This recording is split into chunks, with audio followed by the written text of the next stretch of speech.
Olha só, galera, de volta, 7º episódio do nosso espaço aqui no Seu Pod Estúdios. Agradecendo mais uma vez a rapaziada do Seu Pod, né? O Renato, enfim, nosso Shane tá por aqui, Brunão na produção do nosso programa. E olha só isso, trazendo aí convidados de música, do esporte, né? Do teatro. Aqui a gente tem uma variedade de papos e é sempre muito legal essa diversidade de assuntos. Hoje esse cara, esse paulista da cidade do Leme. Gosto muito de você, cara. Eu também, Bruno. Vini! Você é parceria. Tudo bem, irmão? Tudo bom, tranquilo? rapaziada? Prazerzão. Cara, que legal ter você aqui. Eu que agradeço, sempre. E como é que tá o Vini, cara? Porque a galera sente muita falta daquele cara baladeiro, né? Que bom ter você aqui. Queria que você primeiro falasse um pouquinho da sua fase atual, pra gente depois entrar em outras situações da sua vida profissional. Brunão, tô feliz da vida. Primeiro, obrigado pelo convite, estar aqui contigo. Pô, maneiríssimo o estúdio, cara. Pô, que Adorei. legal. A galera não sabe, mas tem até churrasqueira aqui na Tem, varanda. cara, tem. Tá... E já tô sabendo que vai rolar uma festa de um ano de programa e tal. Tá, você tá convidado, pode ter certeza. Vou trazer a viola, inclusive. Vamos fazer um acústico ali fora, pô. Vai fazer um duo aqui com o Rogério Skylab, tá Puta, bom? meu parceiro. Golaço, golaço. Eu tive sabe que eu entrevistei o Skylab? Ele esteve aqui com a gente há pouco tempo. Eu tinha um programa na Music Box Brasil, que é um canal... Conheço, um abraço do meu amigo Mazera, que é uma figura maravilhosa. Isso. E o meu programa chamava Estúdio Cabeça. Era só temas polêmicos, assim, que eu gostava de conversar. Eu assistia. E aí o Skylab foi lá e tal, e naquele momento... o tema dele era o humor, qual era o limite do humor. Hoje a gente está tendo mais claramente... Bom, aí é um assunto bom, hein? né? A gente está vendo, né, os acontecimentos aí de forma mais clara, quais são os limites do humor, e eu não imaginei que eles fossem chegar a tanto. Mas eu participei do Matador de Passarinho também, que era uma espécie de podcast. Né? É verdade. Que ele apresentava, foi maneiríssimo, gosto muito do Skylab. E gosto muito de você também. Pô, então, um prazer. Que honra. Irmão, como é que você está gerindo hoje a sua carreira? A gente sabe que você tem uma formação acadêmica também na área de filosofia, né? Isso. E como é que está a sua vida dentro dessa loucura de música que você, né, tá ainda na música, graças a Deus, e tá também dentro da área educacional? Como é que você está gerindo isso? Não, eu continuo estudando sempre, né? Depois de filosofia, eu fiz mestrado em ciências sociais lá na Argentina, que era eu sempre quis estudar lá porque eu acho ainda a Argentina no sentido acadêmico, assim, em alguns pontos ela oferecia coisas e professores e formações, inclusive, que eu considerava superiores às que eu tinha em mãos ali. Então eu fui para lá e fiz ciências sociais, fiz o mestrado lá e acabei me apaixonando por psicanálise. Não sei se você sabe, a Argentina é um polo muito importante da psicanálise. Psicanálise é, digamos assim, os precursores. Freud, né, Jung, todos judeus, alemães, judeus, né? E você sabe que houve uma imigração muito grande de judeus depois da Segunda Guerra para a Argentina. E alemães também. Então, como era algo muito importante, estou te falando assim historicamente, como era algo muito importante na Europa naquele momento ali, acabou que a Argentina também foi influenciada por essa tendência, né, da psicanálise e virou um polo, assim. Hoje a gente considera na América do Sul a Argentina o polo mais importante da psicanálise. E lá acabei me apaixonando por isso e me tornei psicanalista também. Estudei e atendi durante a pandemia, mas é um compromisso que você precisa ter com a vida dos pacientes que era, para mim, incompatível com a possibilidade de tentar compatibilizar a música com isso. Ou era uma coisa ou era outra. Não dá para fazer as duas coisas, até porque a música é uma namorada muito ciumenta, né? E a psicanálise também. Então, eu acabei optando por dar prosseguimento à minha carreira de forma muito despretensiosa, confesso, mas, vou fazer 60 anos, né? Em breve. Então, estou tratando de curtir um pouco a vida também, ficar mais tempo em casa. E em casa mesmo eu acabo produzindo, né? Tenho meu home studio. Então, minha vida hoje está muito ligada às coisas que eu faço em casa. E as pessoas gostam. E eu achei isso incrível, né? E por conta disso, eu acabei gravando agora um álbum lá em BH pela Pacific Records. A gente estava vendo hoje as últimas imagens, assim. Estamos em fase de edição, né? De fazer a cor. Não sabia Vai ser nem que álbum tinha físico? isso. Não, não tem mais como produzir um álbum físico. Seria um DVD, né? Se fosse. Seria se fosse um DVD. É porque não um tem gente que multimídia. ainda vai, de repente, para um CD, para uma coisa meio nostálgica, até de LP, né? Eu adoraria, assim, mas eu não sei nem onde é que produziria isso. E outra, eu não sei nem em que equipamento você veria isso também. É verdade. Tipo, você tem CD? A galera tem CD player ainda em casa ou no carro? Não, eu não Eu tenho. não tenho mais. Infelizmente, porque eu adorava. Eu gostava mesmo de vinil, né? Hoje até Aquela o pendrive tá antiquado, né, cara? Pô, pendrive, depois do lance do Bolsonaro, lá do filho do Bolsonaro, que levou vários pendrive. Lembra dessa Verdade. história para a Arábia Verdade. Saudita? Aquela foi punk. Foi maravilhoso aquilo. Mas então, por conta disso, não sei por que eu lembrei disso, mas por conta dessa Não tem como história. esquecer, né, cara? Não tem, não. São uns memes da vida. Né? Eu acabei produzindo esse disco nesse formato. Eu chamo de acústico do acústico, porque é quando você vai tirando ainda mais coisas do acústico, mais elementos. Aí sobrou o quê? Voz e violão, né? Que é a música, ela é legal ou não quando você toca ela assim, né, cara? Algumas músicas, obviamente, não é uma regra. E desconstruir tudo isso assim acabou virando uma coisa interessante na internet, no Instagram. A gente estava falando disso ainda há pouco agora em off, né, antes de começar. Então eu quis fazer esse disco dessa forma, para não perder esse mote aí, sabe? Essa pegada atual. Tem alguma parceria nesse trabalho? Nesse, especificamente, tem a parceria dos produtores, né? O Augusto, o Cris, tocaram comigo lá em algumas faixas, mais propriamente contrabaixo e piano, mas em geral é voz e violão mesmo, e a gente não pensou nisso antes. Eu até gostaria de ter, quem sabe para o volume 2.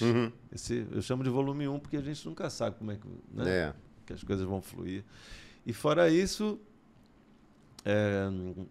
toda segunda-feira às 6 da tarde, eu não sei por que eu decidi fazer toda segunda. É porque acho que é uma hora que não acontece nada, né? Mas na vida. Na internet, eu tô também, como você, aprendendo ainda. Eu também, estou engatinhando. É um mundo novo para mim. Aliás, eu estou aprendendo tanto que eu esqueci de dar um recado importantíssimo aqui. Por favor, se inscrevam no canal, cara. Né? Se inscrevam no canal. É muito importante que vocês se inscrevam no canal para a gente ter o engajamento necessário, tá bom? Vini, porque eu já estou aprendendo isso. A galera do seu Pod Studios aqui me auxilia muito nisso também. Existem os horários de pico na internet, quando você coloca um conteúdo, ele tem um maior alcance. E segunda-feira às 18 horas é um horário acertado, sabia? Você sabe que quem falou isso para mim foi o D'Alessandro Mangueira, que é baixista, que toca comigo ali. Grande Dali, obrigado pela dica. Ele falou, cara, coloca ou às 11 da manhã ou às 6 da tarde. Eu falei, 11 da manhã para mim é muito cedo, porque eu ainda estou meio que acordando, eu durmo muito tarde, acordo muito tarde também.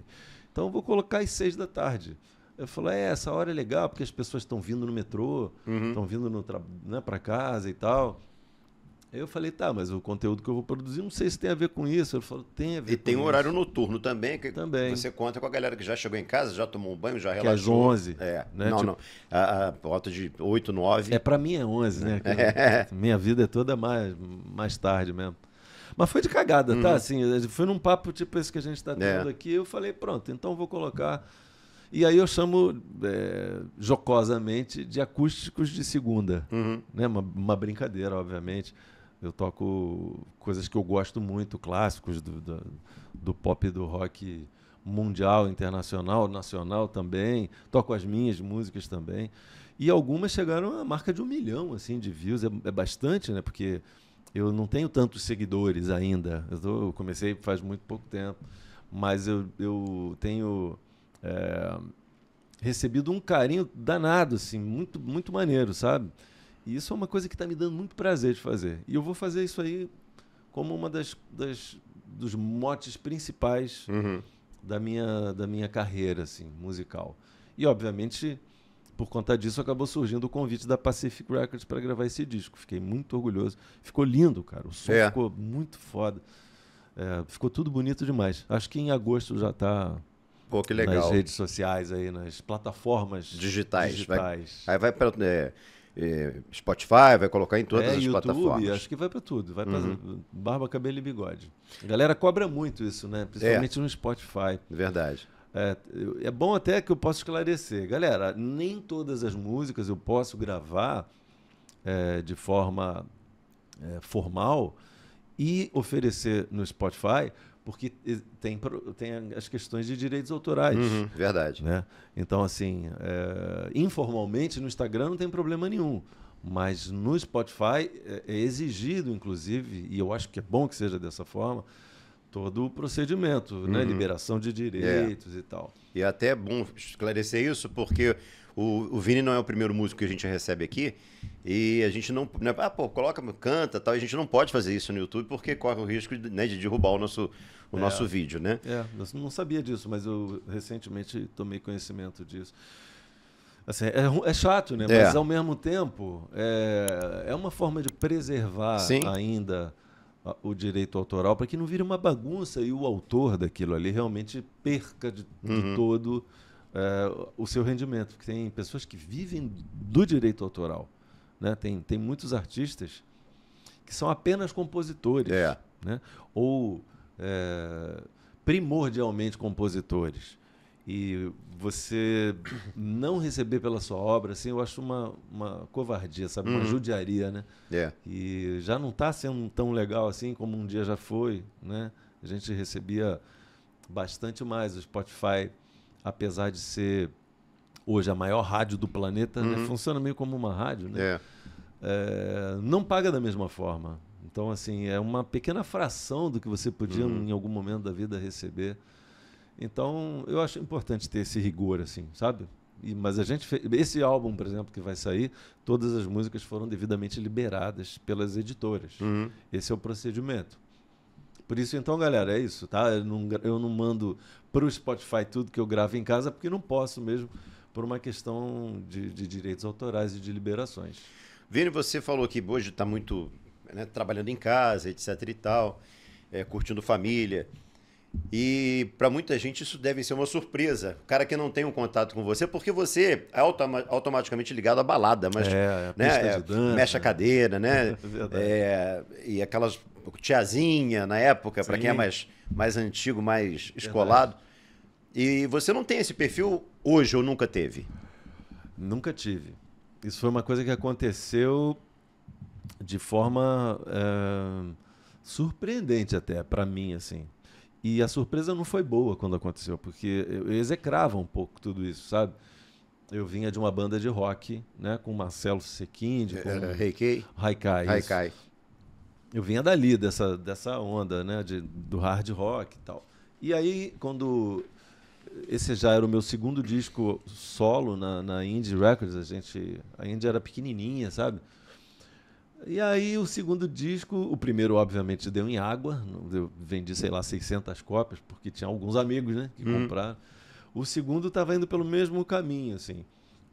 E aí o Liber Gadelha, falecido já, meu mentor na época, falou assim, olha, vamos fazer um remix dessa música aqui. Eu falei, porra, de jeito nenhum, essa música entrou como uma brincadeira no disco, só para dar uma aliviada. Tá falando de Heloísa Mexe a Cadeira. Heloísa Mexe a Cadeira. Falou, não, vamos fazer um remix, que eu acho essa música tão esquisita, palavras dele, que é possível que isso dê certo, que é tão fora da curva essa porra, pode ser uma merda, mas de repente pode dar certo, vamos tentar. Eu falei, cara, eu não gostaria, sinceramente, porque vai... E é contra a sua filosofia que você tinha de música naquela época, né?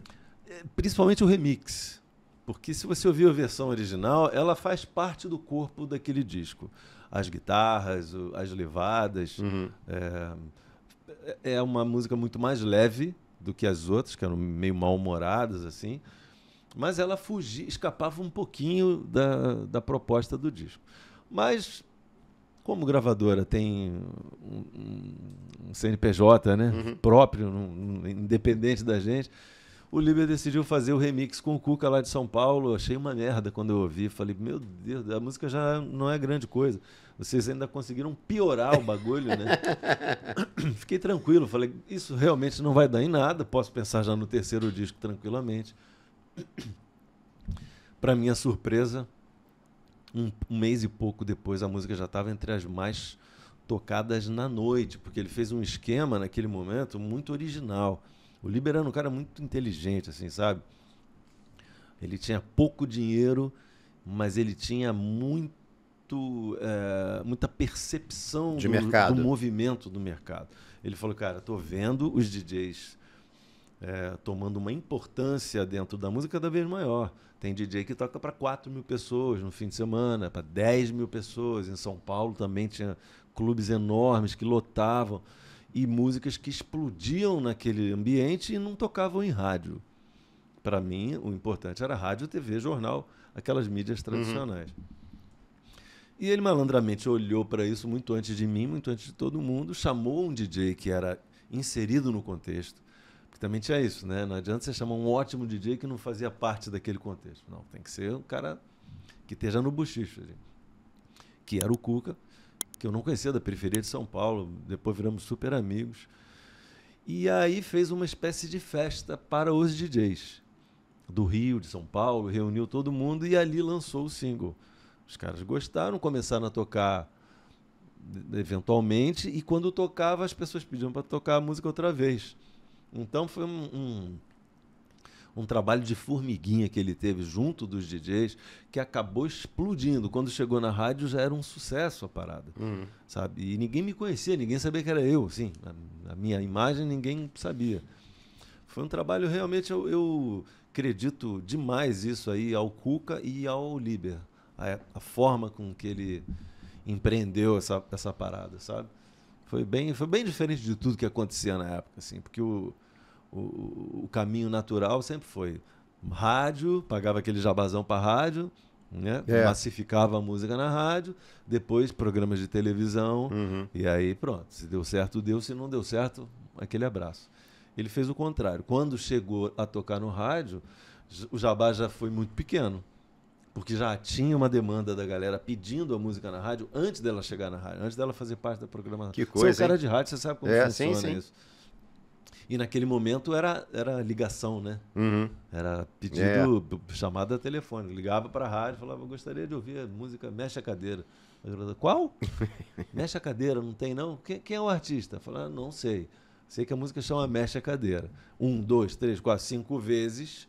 O cara falou, pô, vem cá, tá acontecendo alguma coisa que a gente não tá percebendo. Que a gente não tá sabendo. Então foi mais ou menos assim que aconteceu. O Shake Boom foi uma tentativa de repetir esse sucesso?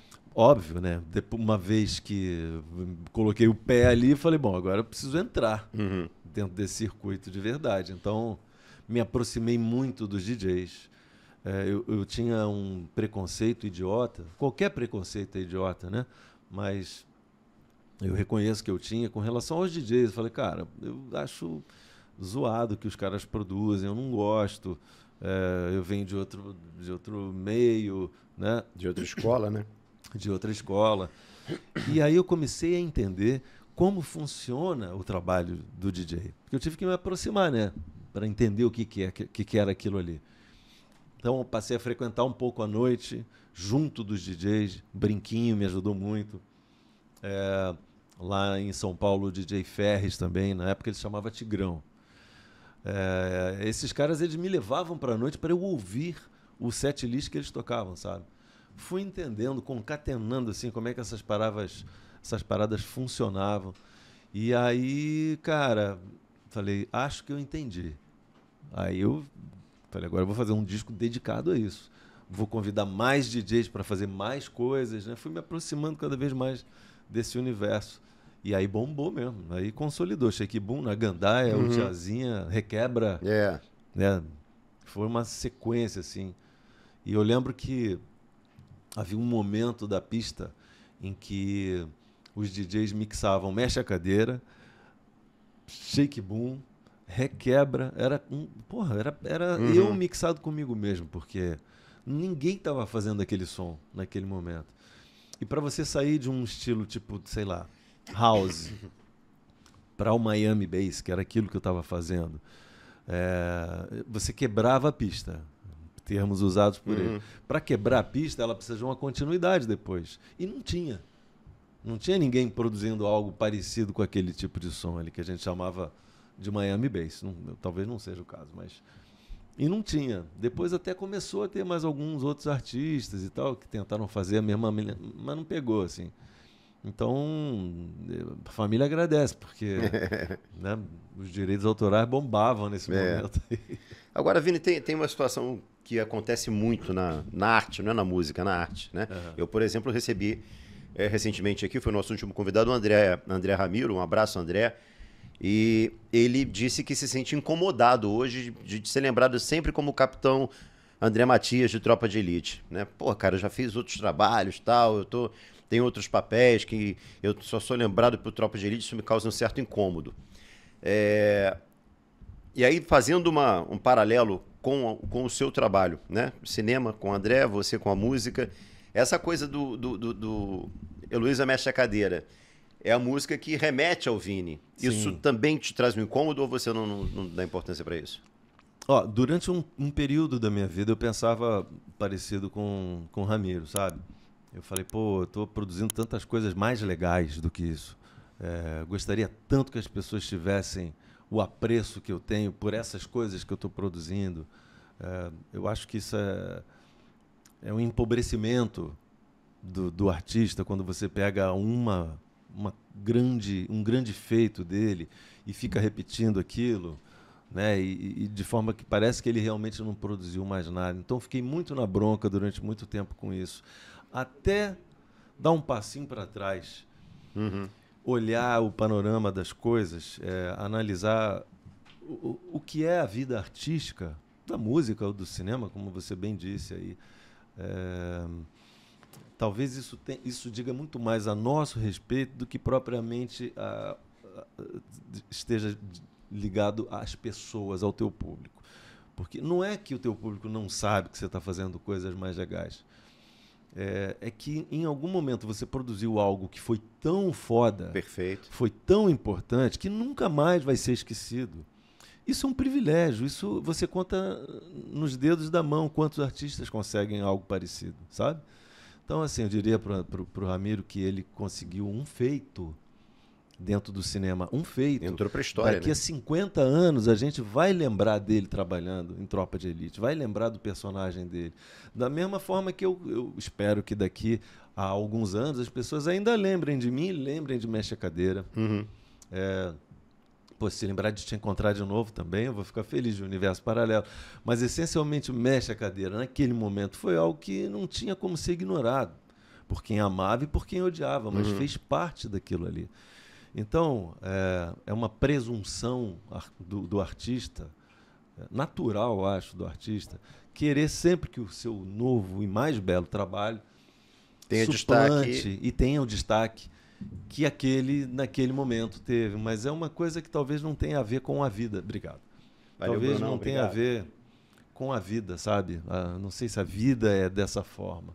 Então, eu hoje fiz as pazes com Mexe a Cadeira, me sinto profundamente orgulhoso de ter feito parte e de fazer parte ainda da vida das pessoas, né? De alguma forma, e considero isso um feito.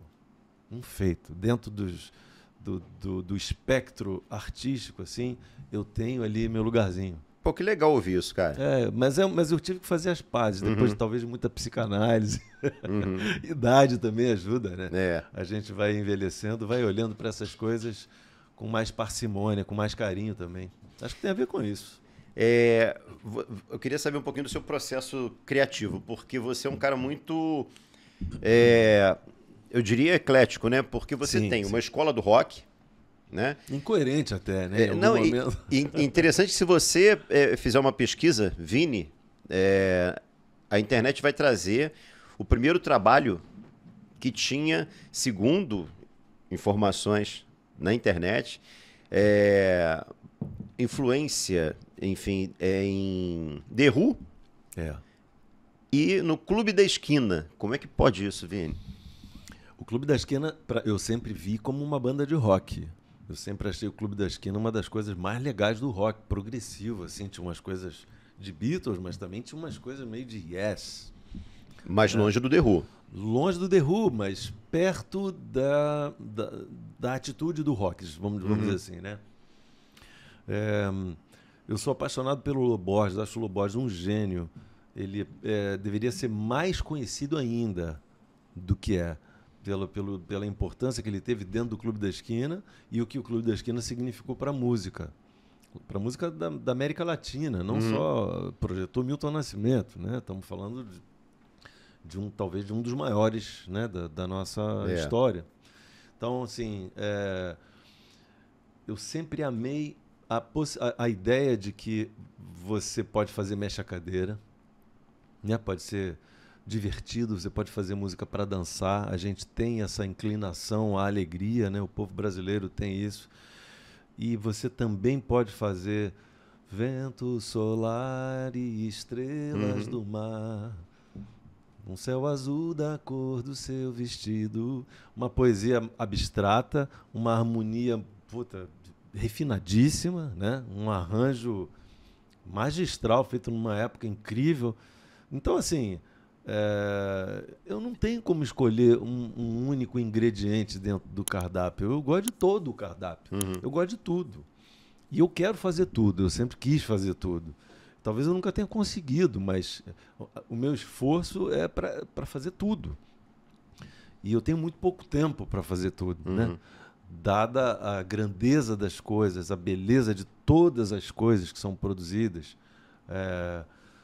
Eu estava pensando, The Who é uma banda que para mim foi uma influência primária, foi um marco na minha vida. Eu lembro da minha primeira banda, se chamava Em. E era uma alusão a The Who, que significa Os Quem, né? E, assim, não tenho como tirar de mim essas... como não tenho como tirar a Tijuca, que foi o bairro onde eu cresci. Essas coisas são muito difíceis de você modificar ou tirar, e eu nem quero nem modificar nem tirar, isso faz parte de mim. Agora, acaba gerando de fato uma incongruência, né? Uma incoerência musical que faz com que eu me sinta no direito de experimentar tudo e misturar tudo e colocar tudo dentro do mesmo pacote. Isso talvez confunda um pouco, né, as pessoas, porque algumas pessoas adoram o haikai e olham para mim e falam: pô, mas como é que você pode ter saído de uma banda com Marcelo Sequins, Roberto Lee, fazendo hard rock nacional, que é um orgulho para mim ter feito isso, e cantar, porra, o Tiazinha. Cara, porque para mim não tem essa linha divisória, essa barreira. Eu nunca tive isso e nunca vou ter, eu acho. Isso é uma marca da minha, sei lá, da minha personalidade. Você chama de ecletismo, eu acho que é uma incoerência e eu gosto que seja assim. Eu sempre primei por isso, sabe? Não quero nenhuma coisa limitadora. Eu acho que quando você está falando de arte, de música, ou qualquer arte, você colocar um limite, você não, mas peraí, isso aqui você não pode cantar. Eu falei, por quê, né, cara? Eu tô falando pra caramba, mas é porque esse é um assunto que me motiva muito. Que bom. É uma coisa que eu amo falar a respeito. Eu conheci o Vando numa época em que o Vando era considerado um artista muito brega. E o Vando jogavam calcinha pra ele no palco e tal. Isso era o marketing do cara, ele fazia isso de brincadeira. O Vando, eu conheci ele tocando no estúdio da Polygram. Cara, o Vando cantava pra cacete. O Vando tinha composições lindas. Moça, sei que já não és pura, teu passado é tão forte, pode até machucar. Porra, a harmonia é primorosa. Eu sempre achei ele foda, né? E aí, agora me deu por tocar Fogo e Paixão, por exemplo. Que foi uma música que tocou no Chacrinha, que fazia parte daquela coisa de nego jogava calcinha, ele entregava pêssego na colher, né? Mano, não importa, isso era a vibe do cara. Agora, você colocar uma música do Vando no seu repertório, vindo de uma banda de hard rock, talvez seja uma coisa incompatível com o seu público. E aí você pode falar assim, galera, vamos fazer o seguinte, dá um passo para trás, tira um pouco o peso dessa responsabilidade de ter que ser assim, sabe? Vamos ouvir, pô. Canta junto, toma uma cerveja, vamos fazer com que isso seja algo divertido. E quem sabe isso não é bonito pra caramba e você não comece a ver isso de outra forma. Eu sempre pensei dessa maneira. Então eu amo Fogo e Paixão, é uma das que eu vou gravar agora. Já estou dando um spoiler aí. Isso me lembra muito a situação do Andreas Kisser, ex-Sepultura, que ele vem sendo massacrado aí por uma galera, porque tá fazendo parcerias musicais com gente que, dentro do que ele surgiu, que é o rock pesado e tal, era improvável, né? E ele, subindo ao palco, se eu não me engano, ele subiu ao palco recentemente, não sei se foi com a Ivete, mas foi com alguém que... Como assim esse cara... E ele falou sobre isso, cara, é música, né? É uma obra que tem que ser respeitada e eu não tô engessado. Eu achei bem legal essa declaração dele. Tem os puristas, né? Eu respeito todos, inclusive eles também. Mas uma forma de ver a mesma coisa é o seguinte, fala, pô, a Ivete Sangalo, que é uma artista internacionalmente conhecida, talvez uma das maiores artistas brasileiras. De um carisma absurdo, né? Convidou o Andreas Kisser, que é guitarrista do Sepultura, que é uma banda que faz parte de um contexto, para subir no palco com ela e, de alguma forma, homenagear toda essa galera que faz parte do contexto do rock, do metal. Eu vejo de outra forma. Pessoalmente, eu vejo o copo, a metade cheia do copo. Eu vejo isso como um privilégio, como um prestígio, sabe? Uhum. E não o oposto, tipo assim, não, nós somos assim, a gente não pode se misturar. Cara, eu acho isso de uma arrogância, assim, é pretensioso, é meio burro. Para ser sincero, eu acho mais burro até do que pretensioso. Assim, com todo o respeito que eu tenho às pessoas que são e que pensam dessa forma, quando você se torna radical, você passa a ser meio burro. Porque você deixa de compreender vários outros aspectos e nuances e cores da vida. Você se torna uma pessoa bitolada, como diria minha mãe, né? Você passa a ter um cabresto que te rege. Velho, ok, se você pensa dessa forma, eu lamento. Mas eu não compartilho de forma alguma desse tipo de pensamento. Eu acho que a liberdade artística é fundamental para você poder ousar, errar, acertar e, às vezes, surpreender. Sabe, às vezes criar coisas incríveis. Uma das músicas do Sepultura que eu acho mais foda, ele toca com Carlinhos Brown. É uma mistura do Carlinhos Brown com Sepultura. Uhum. Que agora eu esqueci, o nome é uma onomatopeia, que é incrível. Procura aí na internet que vocês vão ver. Você tem Zé Ramalho com Sepultura. Entendeu? É isso que eu tô falando. A mistura, você misturar o Lé com Cré, talvez seja delicioso. Talvez fique uma porcaria, mas se ficar uma porcaria, cara, pensa no lado positivo. Tentou. Que é enaltecer um puta guitarrista que faz parte da história do rock nacional e mundial também. Verdade. Mas que está, de alguma forma, muito dentro de um único contexto. É você trazer luz para aquele contexto ali. Uhum. Não sei, penso assim, mas é uma forma pessoal de pensar. E talvez esse seu pensamento tenha te levado a uma atitude que surpreendeu muita gente no Rock in Rio. Eu acho que foi 21.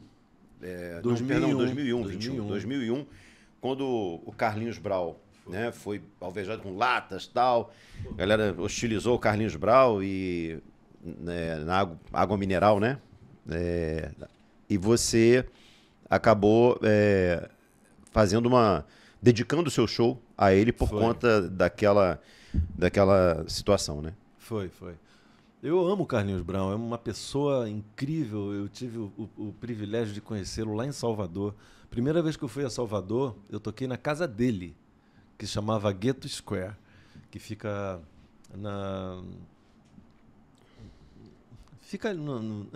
é um morro, assim, uma favela. E tem essa casa de show, ou tinha, não sei se ainda tem, a gente pode até ver depois. Incrível, tinha um avião assim, um teco-teco, como se estivesse caindo assim dentro da parada. Era um lugar incrível, cara, uma vibe sensacional. Ficava na favela do Gueto. E aí, pô, ele participou do show, foi um barato, pô, fui batizado por ele no palco. Só para informar, tá aberta a casa, ainda existe. Ah, que legal. Candial. Na favela do Candial, isso aí, maravilhoso. Fiz até uma música depois falando sobre isso. Tá tudo ali no gueto, tá tudo ali no gueto. Menino, menina, preto e pobre, branco e preto. Era uma mistura de tudo, assim, sabe? E eu fiquei muito impressionado com Salvador, eu não conhecia a Bahia, tanto que eu quis morar lá. Eu falei, acho que eu vou vir morar aqui em Salvador. Porque eu fiquei tão encantado com tudo, com a musicalidade, com o acolhimento que eu tive. Tem axé mesmo, o nome que nego usa é esse, sabe? É axé, e a Bahia tem esse axé. É uma coisa que tem muito a ver com amor. Amor no sentido mais amplo, me senti amado mesmo. Falei, pô, enfim. E eu tenho esse apreço por ele, desde então, né? E aí quando vi aquilo acontecendo, por conta do schedule lá, sei lá, dos artistas, a forma com que foram distribuídos os artistas nos dias em que foram distribuídos, achei que foi uma pena que ele tivesse inserido dentro daquele dia que era tão radical o tipo de som e tal. Mas agora, já que a gente está falando disso, e eu tenho muitos amigos contemporâneos a mim, e que criticam demais a vida atual, a forma de viver atual, como é que seria hoje um artista entrar num festival como o Rock in Rio, num dia que estivesse tocando bandas de rock, e ele tocasse uma música brasileira? Será que hoje em dia a galera reagiria daquela forma?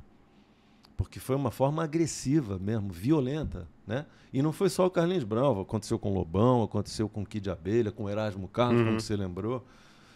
Velho, o que aconteceu, o que acontecia nesses festivais, por conta, às vezes, de um tipo de público específico, de tribo, né? Hoje é impensável. Eu não imagino um artista brasileiro ou internacional sendo vaiado porque está fazendo um tipo de som que talvez não seja o que você goste. Hoje eu acredito que isso é impensável. Se aconteceu alguma vez recentemente... eu estou tentando me retiro lembrar o que aqui. eu disse, mas eu acho que isso nunca mais vai acontecer. Porque o próprio Rock in Rio se chama Rock in Rio porque tem a sua ancestralidade ali, né? Mas hoje virou uma marca, né, cara? É uma marca e é um festival de música. Então você vaiar um artista, mano, isso é uma coisa muito careta. Isso é uma coisa meio reacionária, sabe? No pior sentido da palavra. Você vaiar alguém porque você não gosta do que o cara faz, musicalmente, artisticamente, porra, é inconcebível. Sempre foi, só que hoje realmente é inconcebível. E hoje eu acho também que esses festivais, eles têm um cuidado maior com a distribuição dos artistas, né? Eu acho que a Roberta Medina ela faz isso de uma maneira muito inteligente, porque lá no dia da Ivete ou da Anitta, né, eles procuram focar naquele público. E eu acho que isso facilita também o entendimento que aquele dia não é para você, né? Então... Pode ser. Pode ser que isso seja uma questão empresarial mais inteligente nesse sentido. Mas, por outro lado, o Rock in Rio hoje tem vários palcos. E tem um palco que diz exatamente isso que a gente está falando. Aqui não tem essa. Aqui vai ser samba com jazz, rock com... É o palco Favela? Eu acho que é o Sunset, né? O Sunset também tem uma mistura. É uma mistura de gringo com brasileiro. Sensacional. A ideia aqui é misturar.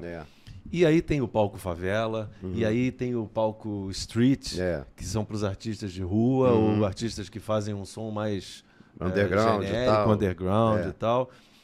Até que você compreenda que o Rock in Rio, estou falando do Rock in Rio especificamente, mas existem outros. Sim. Coachella, o próprio Lollapalooza, mistura todo mundo. Mistura todo mundo. E a ideia de você ir, para vaiar um artista, ou vaiar aquele artista porque ele está antecedendo a banda que você foi... As próprias pessoas vão olhar para você e falar, cara, deixa de ser ridículo, velho. O que você está fazendo? Tá maluco? Vai tomar uma cerveja. Hora de você fazer xixi.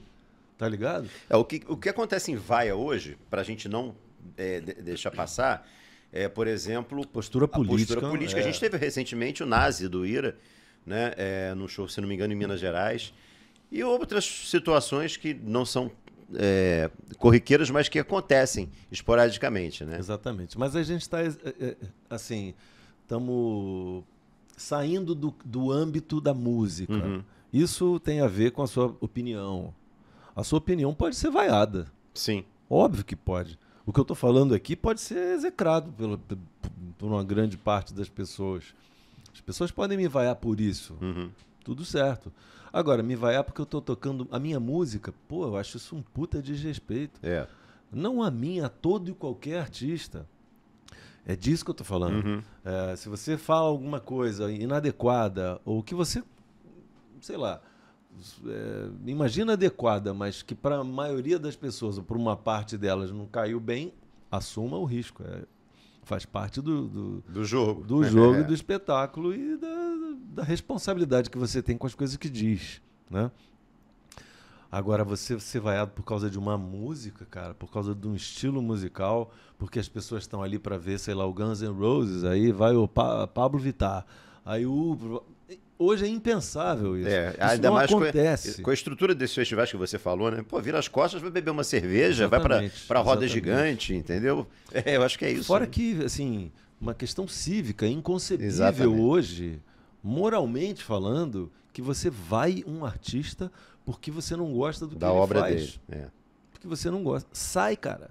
Sai. É hora de você fazer outra coisa. Né? Hoje eu acho que é assim. Eu acho que isso assim, comparado ao que já foi historicamente, isso é um ganho civilizatório gigantesco. Eu vejo dessa forma, sabe? Uma das bonitas coisas que a nossa civilização conseguiu conquistar. Eu considero isso uma conquista, porque a gente teve esses exemplos tristes aí no passado e esse show do Rock in Rio foi um deles. Eu fiquei muito triste, de verdade, assim, não foi marketing, não foi nada disso.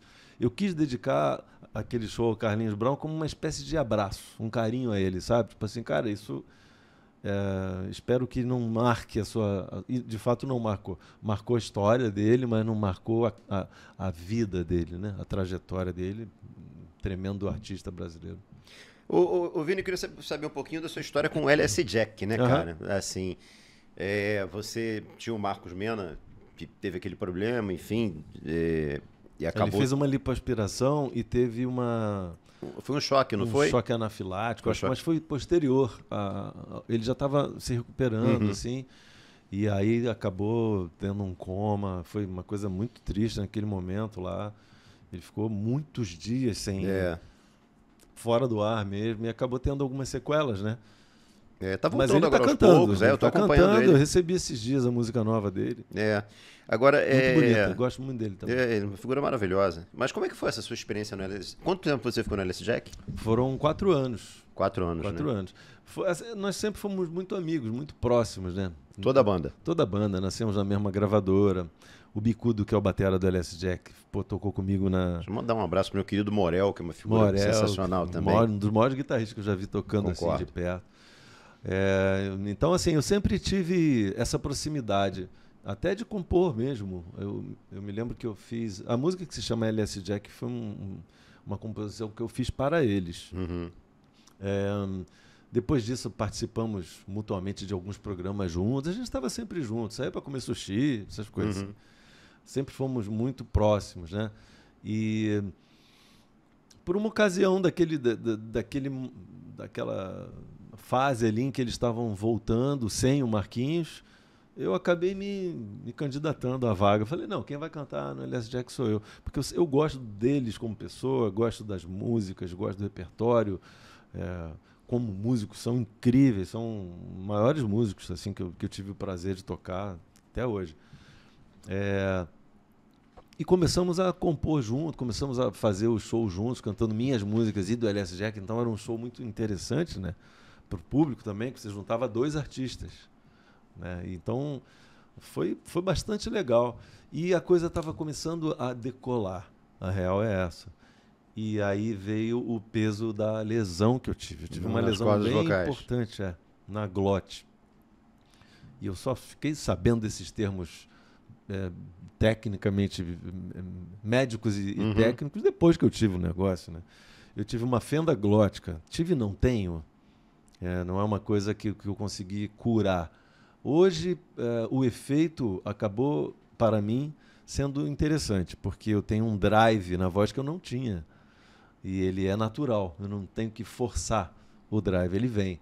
Só que essa lesão acabou me impossibilitando de seguir com eles, por uma questão física, né? Uma questão médica mesmo. O próprio repertório, a energia necessária para Entregar o show. entregar o show. Estou falando energia vocal mesmo, sabe? Tudo isso culminou na minha saída. Eu tive que sair da Alias Jack. Para mim foi uma coisa meio triste. Assim, eu não saí feliz, eles também não ficaram felizes, todos nós ficamos tristes. A real foi essa. O tempo está passando, acho que um dia desse nós vamos voltar a nos encontrar. Mas ficou rusga entre vocês? Ficou um mal-estar? Ficou um mal-estar, sim. Eles ficaram muito magoados comigo. Eu acho que eu compreendo em partes, porque estava em ascensão, sabe? A coisa estava decolando e eu fiquei muito triste com o que aconteceu. Eu nunca imaginei que eu ia ter uma impossibilidade física, sabe? Não querer cantar é uma coisa, não poder cantar é um negócio que dói pra caramba. É como um jogador de futebol não poder jogar ou fazer um movimento específico. Pô, aquilo me tirou o chão, sabe? Então, talvez eu também não tenha lidado da melhor forma, não tenha esclarecido da melhor forma. Eu enviei todos os laudos técnicos para mostrar do que se tratava. A gente não teve uma conversa juntos assim, sabe? Olho no olho para falar, cara, olha aí, é isso aqui que está acontecendo. Eu fiquei afônico, que é uma coisa que me deixou apavorado. Afônico, de não conseguir falar.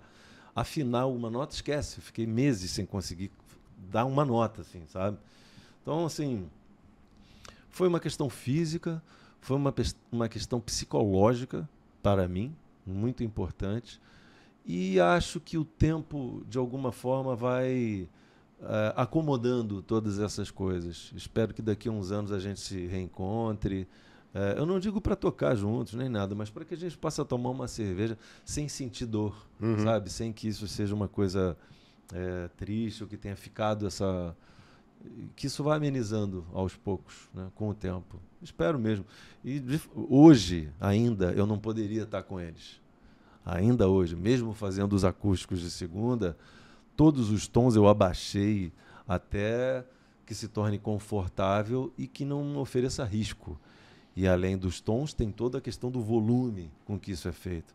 Não à toa eu faço acústico e faço sozinho. Uma coisa é você tocar violão e cantar. Outra coisa é você fazer parte de uma banda, e uma banda vigorosa, né? Que assim é o Alias Jack. Infelizmente eu não poderia mesmo estar fazendo nada nesse mas sentido. Só por curiosidade, até porque o Vitor é um grande amigo que eu tenho, adoro o Vitor, uma figura maravilhosa, gosto muito e quero trazê-lo aqui, mas é porque é uma questão grave de saúde, né? Eles sabiam que você estava nessa condição ou de repente passou a impressão de que você queria sair para outro projeto? Não havia outro projeto. Não há outro projeto. Mas você acha que isso pode ter acontecido, essa visão por parte deles? É difícil falar, assim, é difícil imaginar, mas eu acho que não, porque eu não fiz shows. Ou seja, eu fiz alguns shows com o baile do Vini, que era uma coisa que eu tinha domínio e que mesmo assim me trouxe de novo problemas. Um desconforto. Desconforto vocal mesmo, sabe? De falar, cara, chega uma hora que a energia do show, ainda que eu tente controlá-la, ela sai das suas mãos. É uma coisa visceral que acontece durante o show. E aquilo ali, para quem tem uma lesão no menisco, é como você falar, porra, vou dar esse pique aqui, vou chegar naquela bola. Você é um jogador de futebol, você está acostumado a fazer aquele movimento. Você ainda acha que é capaz de fazer aquele movimento, até você tentar fazer e perceber que não é. Fisicamente não é. Então eu acho que pode ter acontecido essa questão, mas eu acho que foi mais por conta de uma reversão de expectativa. Isso é uma coisa que dói muito, principalmente quando você vê que a coisa tem química e tinha um futuro. A gente conseguiu olhar para essa junção, eles e eu também, a gente conseguia ver um valor muito grande nisso no futuro também. Falar, pô, isso aqui... A gente nem começou ainda. A hora que pegar, vai no vento, sabe? Mas não dá, não tinha como. Hoje em dia eu ainda não tenho como fazer. Eu não poderia estar dentro daquele contexto, dentro daquele projeto ali.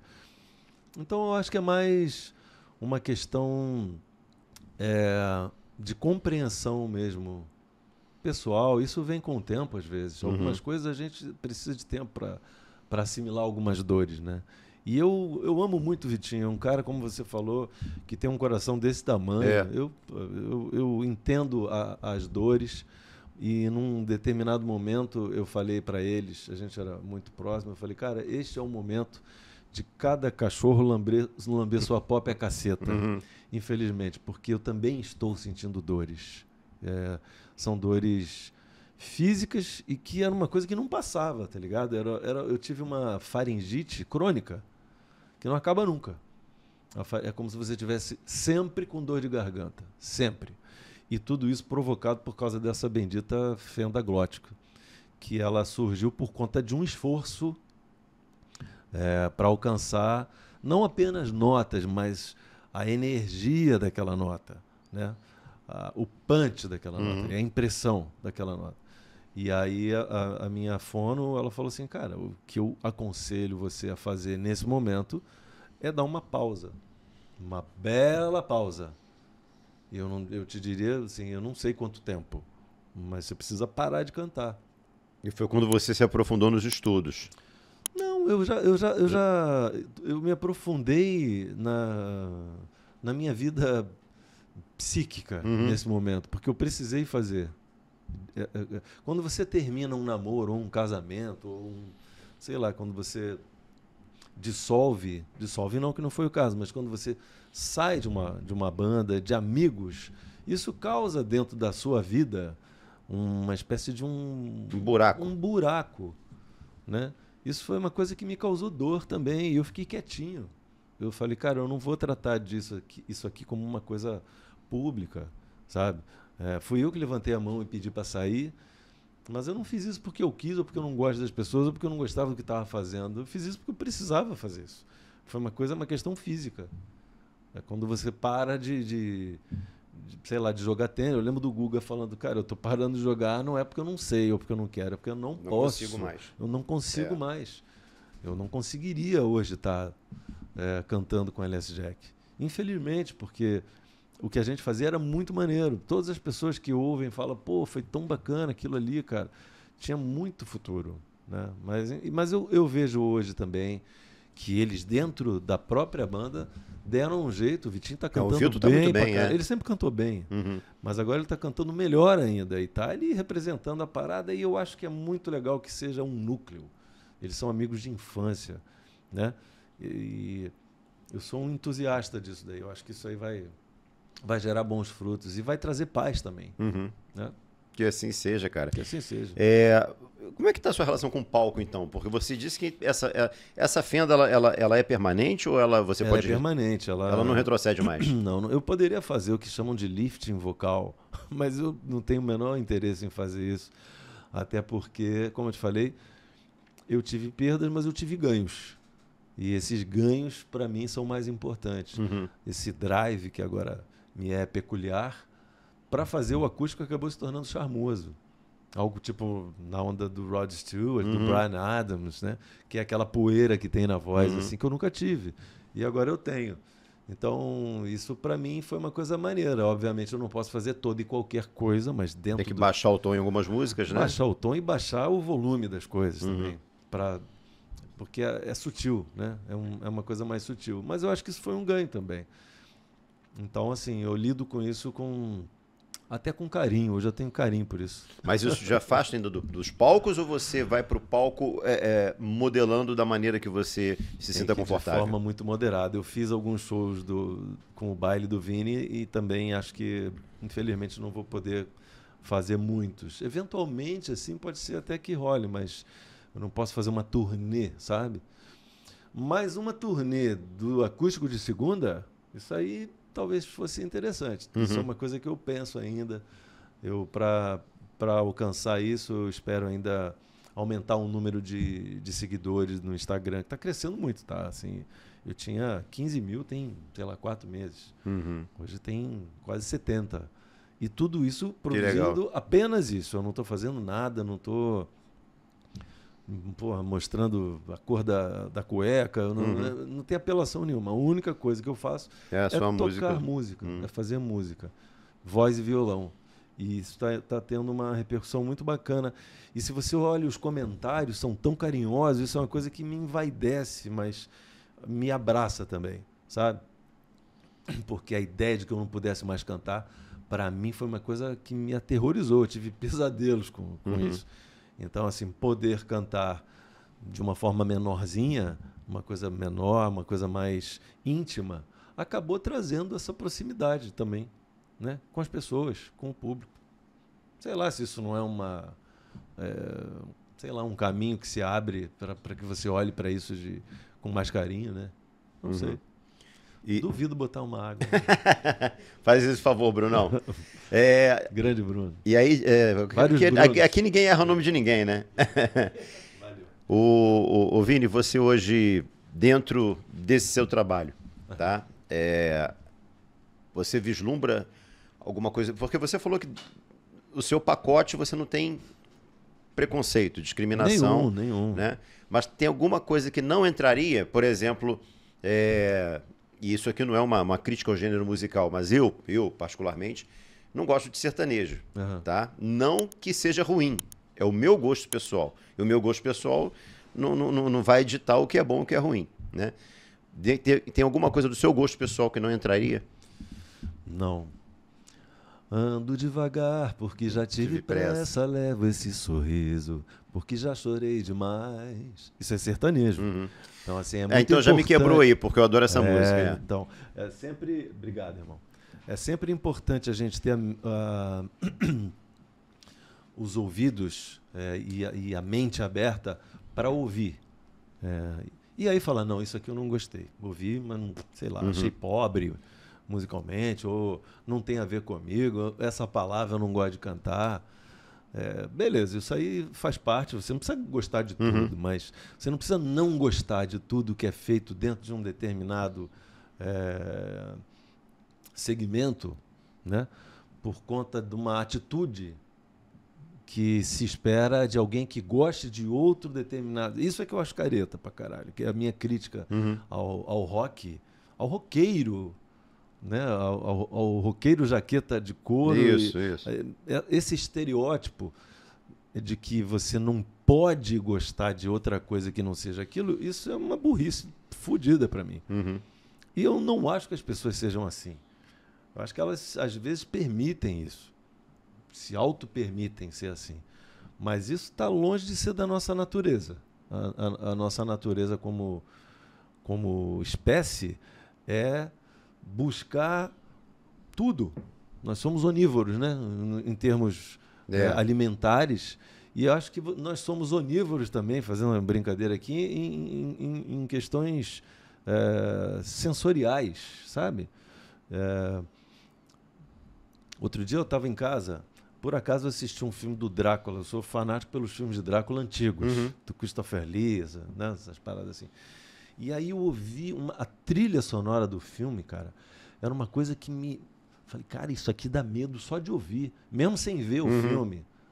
Aí eu falei, pô, isso aqui me lembra alguma coisa que eu já ouvi quando eu era criança. E aí eu lembrei que meu primo, Fernandinho, tinha um gosto musical incrível que me influenciou muito. Ele ouvia Pink Floyd, ouvia Alceu Valença, Zé Ramalho, Yes. Aí, sabe? Aí Tom Jobim, Clube da Esquina... Porra, eu tive um acesso aos discos do meu primo e eram excelentes discos e eram totalmente diversos. Falei, cara, aquilo ali não tem como dizer que não é um arcabouço de coisas incríveis para você ouvir sem moderação e sem limitação, sabe? E aí eu lembrei que ele tinha também um disco de Tchaikovsky. Veja só, o cara ouvia Alceu Valença e depois botava Tchaikovsky, que são coisas incríveis dentro de cada universo. E aí eu lembrei, falei, porra, cara, essa trilha sonora aqui de Drácula é igualzinho, ou é baseado, ou tem a ver com aquele clima de Tchaikovsky, que faz coisas, é um clima de terror, né? De drama, de perseguição.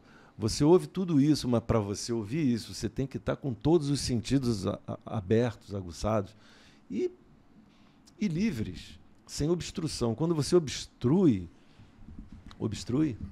Obstrui. Não é obstrói, não. Não, obstrui, tá certo. Quando você obstrui os seus sentidos, você promove, na minha opinião, um emburrecimento dos seus sentidos. É como se você falasse assim, não, vermelho eu não gosto. Beleza, então você vai deixar de apreciar, sei lá, um belo pôr do sol, né? Você vai deixar de apreciar a calcinha vermelha que a sua esposa colocou para você, para te seduzir, batom. É meio burrice você... Falo isso com carinho, tá, galera? Eu acho que é meio burro, meio estúpido a gente colocar algum tipo de filtragem prévia. Você pode ouvir e depois falar, realmente, isso aqui eu não gostei. Você fala assim, não vou tocar essa música porque isso faz parte de um universo sertanejo. Não, isso não pode. Até porque o cara que é rock, tem muito rock, ele pode não gostar. Não é verdade? Pô, tem muita coisa ruim dentro de cada segmento. Mas tem coisas que são brilhantes dentro de cada segmento. Como é que você pode dizer que não gosta? Você citou o Almir Sater, por exemplo, que quebra qualquer argumento contra o preconceito. Renato Teixeira, Almir Sater...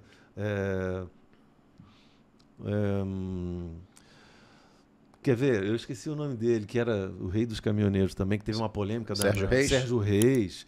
Sérgio Reis tem músicas que são divertidas e que são lindas, né? Também, além das divertidas, tem músicas que são lindas. Ele cantava de uma forma linda, tem uma voz linda. Então, assim, eu acho que tudo vale. Tudo vale, desde que você goste e de que soe bem. Tem isso também, você pode gostar muito de uma coisa e você vai cantar e não soa bem. Aí você... sei lá, tem o seu próprio crivo pessoal, mas eu não tenho preconceito nenhum, cara. É inadmissível para a minha existência ter qualquer tipo de preconceito, que dirá preconceito musical. Você me fez lembrar um filme que eu assisti recentemente, Homem com H, história do Ney Matogrosso.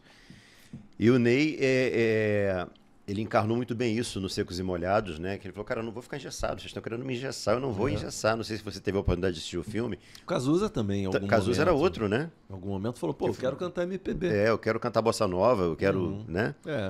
Eu não assisti o do Ney, não, quero muito assistir. Vale a pena, vale a pena. Eu sempre pensei assim, tem alguns amigos que eu ouço e que eu sigo. Rodrigo Suricato é um deles, que hoje canta no Barão Vermelho. Que é um músico absurdo, né? Um músico absurdo, e hoje eu acho que ele presta um serviço tão importante no seu Instagram, pessoal. Recomendo, tá? Eu sigo com pensamentos interessantes, né? Cara, e ele é muito honesto nas coisas que ele fala, e eu me identifico demais com a forma com que ele pensa, sabe? Com relação ao mainstream, às ambições dos músicos, às pretensões.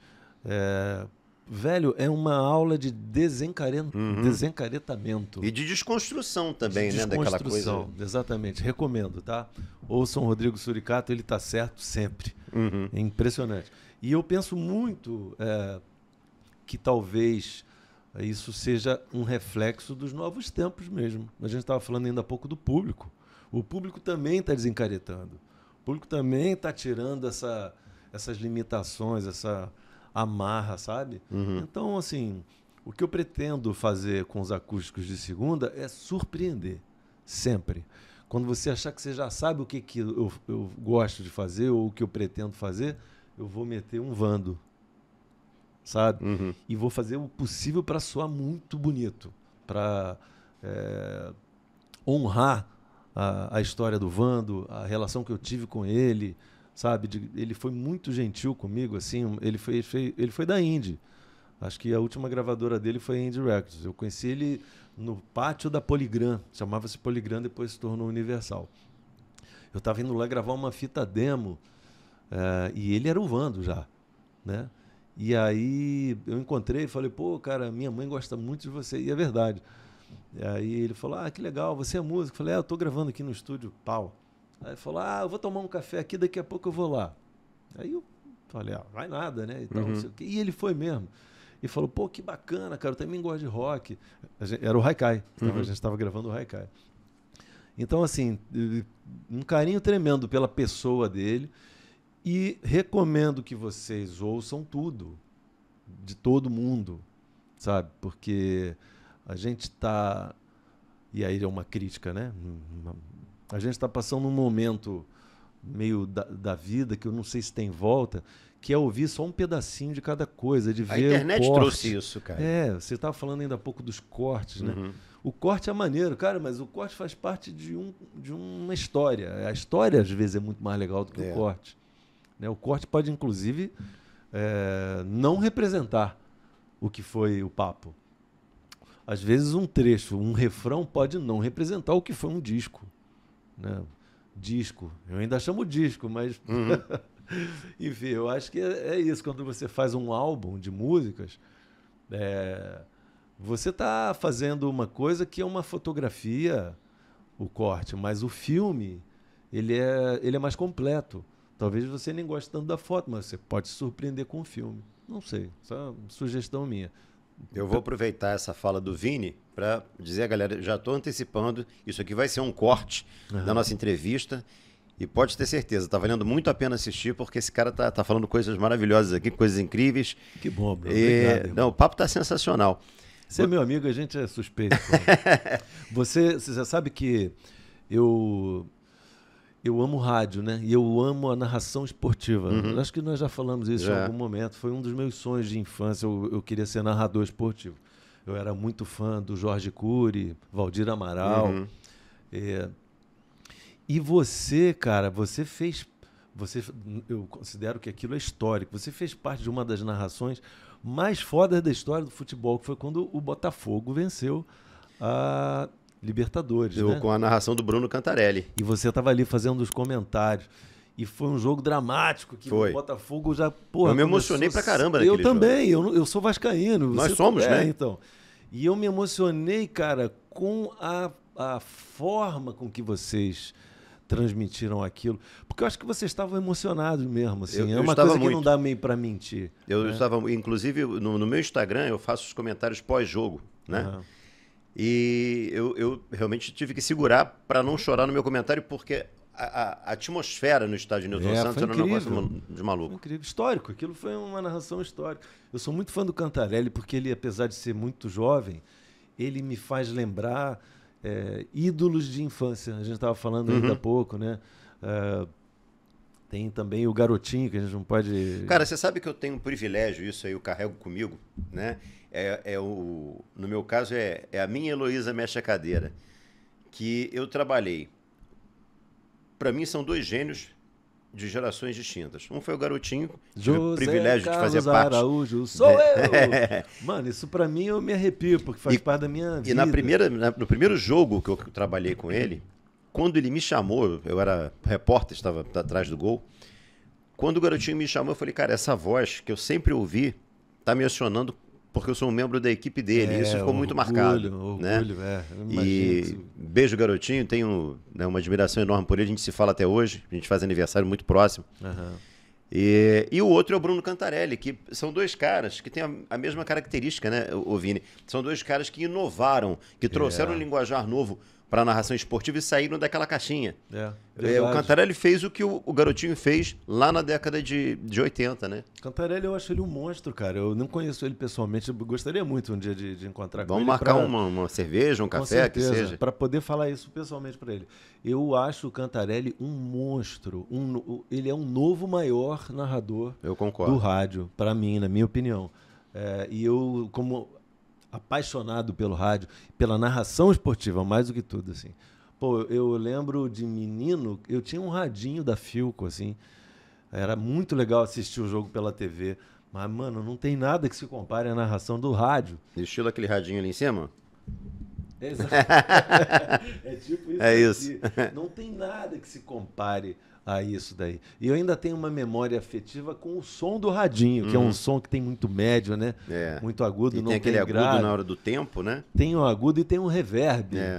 Né? E eu lembro que, eu não sei se isso era caô, se isso era... Se era assim mesmo. Quando aconteciam os gols, eu lembro do Valdir Amaral, voltou, tirou! Gol! Ele dava aquela pausa dramática e você só ouvia...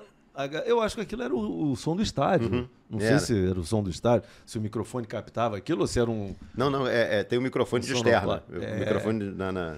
Cara, aquilo era uma forma muito emocionante de você ouvir e imaginar o futebol. Porque era um futebol imaginário, mas, cara, era emocionante demais.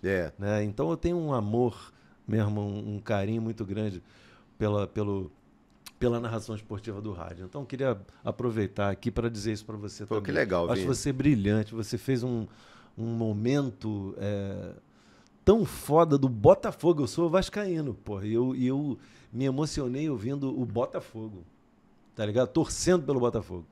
Somos torcidas irmãs, né, de certa forma. Verdade. Tem uma certa proximidade ali, uma conexão. Mas a parada da narração, ela vai...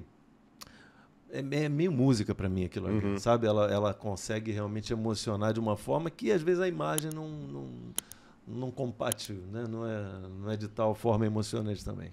Bom, você é um apaixonado por futebol, vascaíno, mas você é aquele vascaíno de ir aos jogos, de ir a São Januário ou um jogo no Maracanã ou não? Eu já fui muito. Hoje em dia quem vai é meu filho. Foi goleiro do Vasco, inclusive. O seu filho? Deve estar assistindo a gente. Foi um grande goleiro, inclusive. Hoje ele é um grande produtor de eventos, trabalha com a mãe, mas durante a infância dele... Ele jogou o quê, na base? Ele era goleiro nas categorias de base, foi campeão carioca contra o Flamengo. Qual o nome dele? Luca. Luca, um abraço, Luca. E foi o jogo mais emocionante que eu assisti até hoje. Foi o Dente de Leite, Vasco e Flamengo, e que meu filho pegou o pênalti que deu a taça pro Vasco. Porra, foi um negócio, cara. Mas, mano, nenhuma Copa do Mundo chega perto daquilo ali. Foi incrível. Eu amo futebol, acho que dá para ver pela forma com que eu falo né, a respeito disso. Futebol talvez seja o esporte mais espetacular do mundo, assim. Às vezes eu estava conversando com a minha sogra outro dia a respeito disso. Falei, pô, você quer ver um jogo incrível?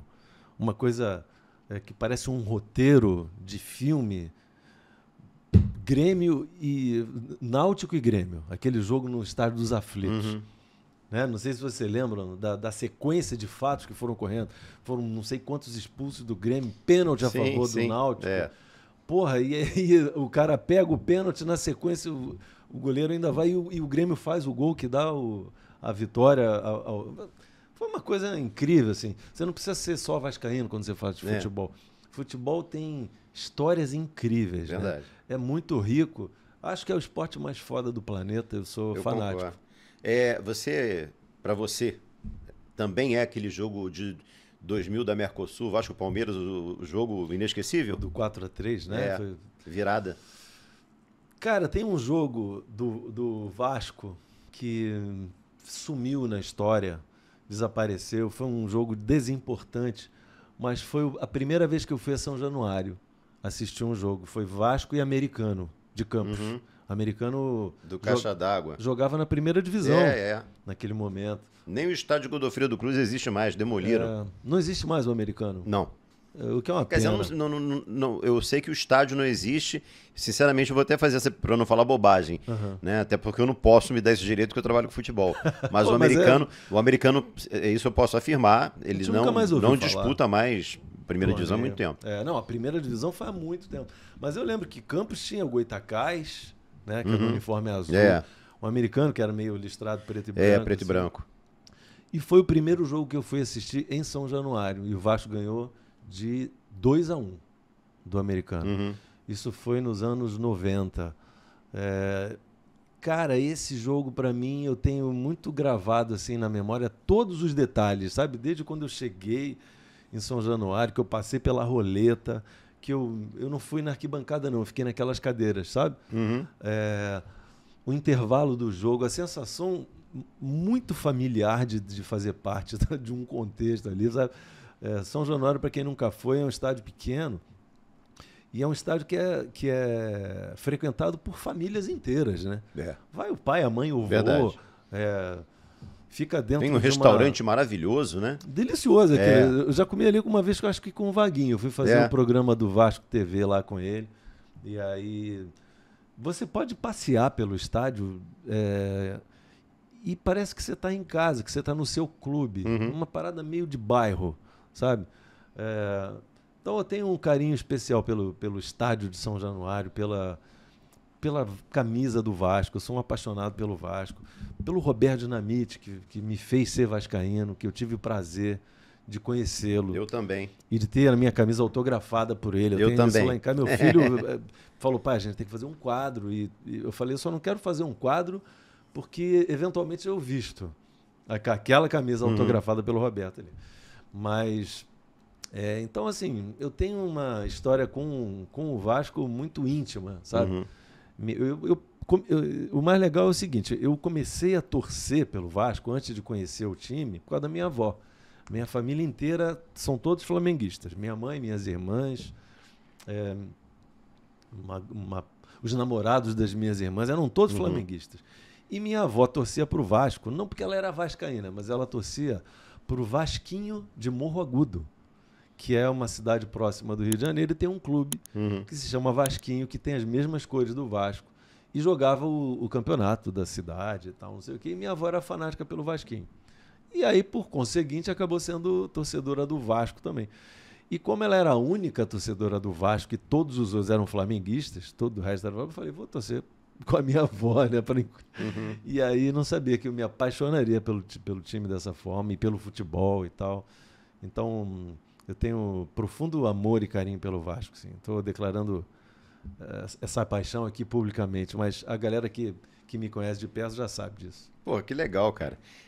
E dentro dessa paixão pelo futebol, né, na paixão pelo Vasco, qual o momento mais marcante para você, além desse jogo de São Januário que você se recordou contra o Americano? O Americano existe, tá? Só para deixar claro, existe. Só o estádio realmente que já foi embora.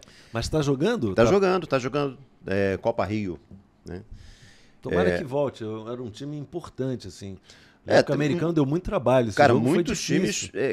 aqui no Rio, né? A gente tem o São Cristóvão, que tinha uma história muito interessante, com o próprio Ronaldo Fenômeno, né? E as equipes... Itaperuna, né? Também no Norte Fluminense, enfim. São times que, em algum momento, tiveram um certo destaque na primeira divisão do nosso futebol, aqui no Rio de Janeiro, e que desapareceram, né? Verdade.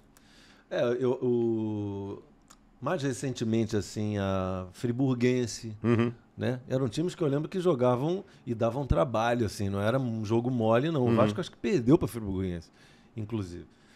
Cabo Friense. O Vasco, cara, assim, a gente tem um carinho com o Vasco que ultimamente o Vasco não está tendo com a gente, né, Vini? Eu tô gostando um pouco mais da ideia do Fernando Diniz, acho que ainda vai variar, vai oscilar. O Fernando, para mim, realmente é o técnico adequado para o Vasco nesse momento. E ele precisa de um elenco muito técnico para poder jogar como ele pensa, porque eu acho que ele pensa no futebol de uma forma muito moderna, sabe? Toques rápidos, né? Ter bola, cara, ter posse de bola. Isso, assim, dá um pouco de paz pro torcedor quando você tem a posse de bola. Não quer dizer que você vai ganhar. A gente teve recentemente alguns exemplos, né? De alguns jogos que foram parecidos, né? Foi Barcelona e Inter. Sim. Barcelona o tempo inteiro com a posse de bola, jogando pra cacete, dominando, socando, massacrando ali. O quesito posse de bola do Barcelona é uma enormidade, acho que é 70%, uma coisa assim. E quando a Inter tinha a bola, era 4 toques e tal. Então, assim, são estilos. Mas é um estilo que não me deixa nem um pouco tranquilo quando você fica jogando só no contra-ataque, sendo sufocado o tempo inteiro. E o Vasco tem sido sufocado o tempo inteiro em todos os jogos. Verdade. Até por times pequenos, né? Até por pequenos não, times de menos história, né? no futebol.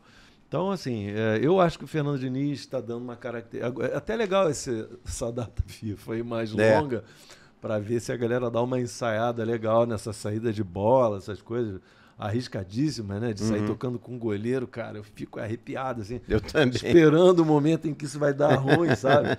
Que é muito pertinho, você tá andando na beira do abismo. É meio Capitão Nascimento, né? Eu já falei que vai dar merda, né? Exato. A chance de acontecer alguma catástrofe ali é grande. Mas, de fato, quando você consegue fazer um time jogar como o Fluminense jogou, com o Fernando Diniz, né? Era lindo de ver o Fluminense jogando daquela forma. Espero que ele consiga fazer isso com o Vascão. Deixa eu trazer umas perguntas. Eu abri uma... Pô, estamos falando pra caramba. Uma caixinha de... mas a gente está quase chegando no final já. Né? E, pô, quando o papo é bom, ele dura mesmo. Eu abri uma caixinha de perguntas no Instagram. Uma galera chegou com perguntas. Ih, rapaz, chegou mais perguntas aqui nesse momento, tá vendo? Né? Vamos lá. O Renato Araújo, por onde anda Vini? Ele anda no Olha Só Podcast, Renato, tá bom? No Olha Só Podcast. E qual é o seu Instagram pra galera te procurar lá também, ô Vini? Vini Bonuto. Bonuto com 2 Uhum. T's. Só isso. Agora deve estar aparecendo mais, porque o Instagram tem isso, né? Ele vai entregando mais o teu perfil conforme ele vai percebendo modestamente falando, obviamente, a relevância do perfil, né? Então parece que eu estou indo bem agora, nesse quesito aí. As pessoas estão tendo mais acesso. Ih, rapaz, tem uma aqui, boa, do meu querido Shane. O que você acha da perseguição de artistas como Pose e Oruan? Pô, esse é um tema muito polêmico. Espinhoso, né? Espinhoso, porque diz respeito não apenas àquilo que a gente estava falando, se você gosta ou não da música. A gente está falando já de postura, de opinião, né? Mas também estamos falando de origem. E isso é uma coisa que a gente tem que ficar de olho para não ser preconceituoso com a origem de um artista, né? Eu acho que você pode gostar ou não do trabalho de um artista. Isso é pessoal e justo, porque não tem essa, sabe? Você pode gostar ou não. Você pode julgar o artista pelo que ele representa ou pelo que ele faz. São coisas distintas. Parece a mesma coisa, mas são coisas diferentes. Aí eu já acho que você tem que pensar um pouco mais. Se você está julgando pelo que ele representa ou pelo que ele de fato faz. Né? Você citou Pablo Vittar, né? E ela vem sendo atacada constantemente por questão de defender a causa LGBT. É muito difícil. É muito difícil falar isso. Tem letra pra cacete. Alguém me ajuda aí? Ela o quê? LGBTQIA+. Tem mais. Tem mais agora. Isso, mano, mas enfim, tá, as pessoas entenderam. E ao mesmo tempo, por conta disso, as pessoas atacam também a obra. E aqui eu não estou entrando no mérito se é bom, se é ruim, isso aí não cabe a mim. É mais ou menos isso que você está falando, né? Eu até entendo que quando você tem antipatia pela pessoa do artista, fica mais difícil você apreciar a obra dele, a música dele. Eu entendo.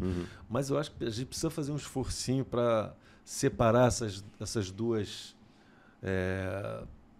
personas, digamos assim, né?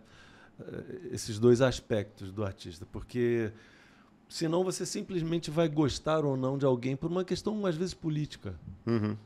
Da mesma forma que eu acho que você não deve julgar o cara pelo que ele opina, né? Você não deve julgar o cara ótimo porque ele opina algo que vai de acordo com as suas próprias convicções, porque musicalmente pode ser que o que ele faça seja uma porcaria. Então, assim, eu acho que são coisas distintas, são de esferas diferentes, entendeu? Então, assim, eu não posso falar do Oruan e do Pose na esfera política e pessoal, porque eu não os conheço. Eu não tenho conhecimento a respeito disso. Mas se eu fosse falar a respeito disso, eu teria que falar apenas a respeito disso. Quando a gente for falar de música, a gente tem que falar apenas de música. Porque é uma outra esfera. Estamos falando de uma crítica, né? Então, assim, eu não ouço o tipo de som que eles fazem porque talvez eu não curta pessoalmente o som que eles produzem, o que não quer dizer que seja bom ou que seja ruim. Exato, é perfeito. Eu vou fazer 60 anos em breve, como eu falei para você. O Oruan é um menino, um jovem, ele está fazendo música para a geração dele. Eu não quero ser o velho retrógrado a julgar o novo. Só na minha época é que era bom, né? Esse discurso... Exato, eu não quero ser essa pessoa. Isso é uma coisa que eu não quero fazer. Porque eu criticava isso nos meus anteriores, sabe? Falar, pô, o que era bom era o que era feito na sua época. O que é feito hoje, então, não presta. Pô, isso é escroto, isso é uma forma limitada, de novo, de ver a mesma coisa. Então, não, eu não vou pensar dessa forma, até porque eu já ouvi coisas que eu gosto, do trap, por exemplo. Meu filho ouve trap, ouve funk. E algumas coisas eu ouvi e gostei. Falei, pô, isso aqui tem uma letra legal pra caramba, cara. É uma produção por trás daquilo. Então, não me sinto apto a julgá-los, porque eu não sei da história. E, honestamente, também não me interesso nem um pouco pela história. Com todo respeito ao tema, assim, Eu vi recentemente algumas coisas a respeito do Pose. Eu não sei se são verídicas ou não, se ele está ligado à parada do narcotráfico. Eu ouvi muitas coisas, muita gente falando muitas coisas, assim. Porra, eu acho que o que é de âmbito da polícia, isso vai ser aclarado. Porra, eu não quero ficar eu aqui julgando para bem ou para mal alguém por conta do que pensa ou do que fala, porque isso aí eu caguei. Sinceramente, caguei e andei, não quero saber, não me interessa. A gente, se estiver falando de música, me interesso muito, por tudo, inclusive pelo que ele produz, isso me interessa. Se é legal ou não é legal, me interessa.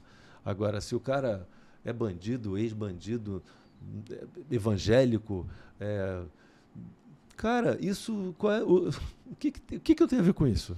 Cara, o que isso me toca? O que isso te toca? Entendeu? Você vai ou não no show do cara por conta disso? Você vai julgar o cara musicalmente por conta disso? Não, mas hoje você tem esse julgamento. Hoje você tem, por exemplo, quem não vá num show do Ira por conta do posicionamento do Nazi. Você tem quem não vá no show do Traje a Rigor por conta do posicionamento do Roger. Tem. Né? Hoje tem muito isso. E eu volto a repetir, o que eu acho a respeito disso? Eu acho isto um empobrecimento do que estamos chamando de arte. A arte não tem porra nenhuma a ver com isso. Se o Nazi falou o que falou e você não gostou politicamente, você tem todo o direito de não querer pagar para ir porque você ficou puto com ele. Agora, você dizer que não gosta mais do som do Ira, bom, isso aí já Freud explica de outra forma. Você está fazendo uma associação indevida. E você acha que é um erro do artista se posicionar dessa maneira, como o Nazi faz, ou como o Roger faz, ou você acha que cada um faz o que bem entende? Porra, Brunão, quem sou eu para dizer o que é um erro, o que é um acerto? Eu não falo de política. Eu não falo de política, você sabe por quê? Porque eu acho que a política é podre. Toda a política é podre. A esquerda, a direita, o meio. Eu acho um cagalhão... sabe, que paira sobre as nossas cabeças, assim, se chama política. A política era para ser algo lindo. A política que foi inventada na antiga Acrópole, né, em Atenas, a democracia que a gente conhecia naquele momento, que também tinha grandes falhas, porque tinha escravos, né? Então, assim, a ideia da política é muito mais bonita do que a política em si. A política é uma merda. E, ao mesmo tempo, tudo é política. O que nós estamos fazendo aqui, de alguma forma, é política. É verdade. Então, velho, é muito difícil você se alijar totalmente do tema, mas é bem fácil você se embaralhar, se enfiando dentro de uma convicção que já não tem mais a ver com ideologia, porque uma coisa é a ideologia, certo? Que você pode pensar racionalmente a respeito. Que não necessariamente é uma política partidária, né? Claro que não. Pois é. Não precisa ser. A ideologia é superior ao partido, inclusive. Mas você pode pensar, olha, ideologicamente, eu acredito que esse caminho seja melhor, esse aqui seja mais prático, esse aqui seja mais humano, já ouvi isso também, como se algum fosse desumano. Né? São todas ideias humanas. O que fode tudo, o que caga e destrói tudo? É a pessoa. É o político. É a representação física da ideia. Isso, mano, não tem como eu defender nenhum. Você poria a chave da sua casa na mão de algum político? Você conhece algum político que você confia a ponto de entregar a ele o poder de decidir por você alguma coisa? Eu não conheço nenhum, nunca conheci. Então, assim, eu odeio a política. Então, jamais falaria algo a respeito de um político, ou levantaria a bola de um político em detrimento de outro. Pode ser que em algum momento na vida eu já tenha feito, mas hoje eu olho para isso tudo e acho tudo uma sujeira que eu quero me manter afastado e longe como pessoa. Como cidadão, na hora de votar, eu voto em quem eu achar que vai ser o menos pior. Mas eu não idolatro político de forma nenhuma. Vamos lá, o R. Bueno. Rock ou pop? Os dois. Os dois? Os dois, sempre. The Police é rock ou é pop? Os dois. Os dois, né? U2. Rock ou é pop? Os dois. Tudo, cara. Rock, aí a gente volta a falar sobre o que a gente está falando há pouco. pop, rock, sertanejo, samba, música clássica, baião, tudo. Não tem essa, não. O Alessandro Daniel, o que mais te move? Grande alcance de público ou grande alcance emocional das canções? Emocional das canções. Grande alcance de público é maneiro quando você tem isso como base. Né? O grande... a certeza de que aquilo que você está fazendo é algo relevante. O alcance emocional das canções não precisa ser necessariamente algo rebuscado ou algo complexo ou apenas lindo, né? Por exemplo, o Jorge Ben tem isso. E o Jorge Ben é muito divertido, além de tudo, né? Ele tem uma brasilidade que faz a gente gostar de sambar, faz a gente gostar de dançar, e ele é um gênio da música. E ele tem esse alcance emocional também porque ele fala coisas muito próximas de nós, e de forma muito simples. O Tom Jobim, igualmente, por outros motivos, né? O Lulu Santos também, por outros motivos. Então, assim, eu gosto da música boa, e a música boa é toda música boa, não é apenas um estilo, ou uma marca, ou por isto ou por aquilo. Porque sim ou porque não, sabe? Se isso alcançar um grande público, quanto melhor, né? Quanto melhor. Mas eu já fiz shows para públicos muito pequenos e foram shows incríveis. E já fiz shows para muita gente, foram shows incríveis também. Você sabe que agora, falando disso, eu me lembrei do 1º de maio de São Paulo, que eu toquei lá na Praça de Marte. Tinha 1 milhão de pessoas. E eu lembro que era um evento de rádio em que todo mundo ia fazer playback. E eu falei, porra, 1 milhão de pessoas, cara. Pô, não dá pra gente ligar o violão e, sei lá, fazer um acústico. O cara falou, tá maluco, cara? Todo mundo vai botar aquele som enorme, pum, bam, bam, bam, dançando. Falei, pô, mas eu gostaria de fazer uma coisa diferente, porque já vai ter tudo isso aí que você falou. Aí eu falei, então sua conta e risco. Eu falei, beleza. Aí fui lá, boa tarde, galera, pá, ali, pluguei o violão, não levei banda, não levei nada. Blém, blém, blém, blém. Estão ouvindo aí? Cara, foi tipo um luau. Que coisa, hein? Para 1 milhão de pessoas em São Paulo. E foi, acho que, um dos shows mais importantes da minha vida. E foi uma coisa gigantesca, mas teve esse alcance emocional que ele está falando. Porque quando você toca... Por isso eu estou tão apaixonado pelo que eu tenho feito ultimamente. Quando você toca violão e voz, não tem artifício, não tem para onde você fugir. Você toca mais algum instrumento ou não? Eu toco baixo. Baixo, né? Mal. Eu toco tudo meio mal, mas eu dou meu jeito de que fique ok. Sabe? Eu toco para compor, para compor a canção, assim. Então, acho que isso já era, de alguma forma, um prenúncio do que eu estou fazendo hoje. Né? Eu valorizo tanto isso.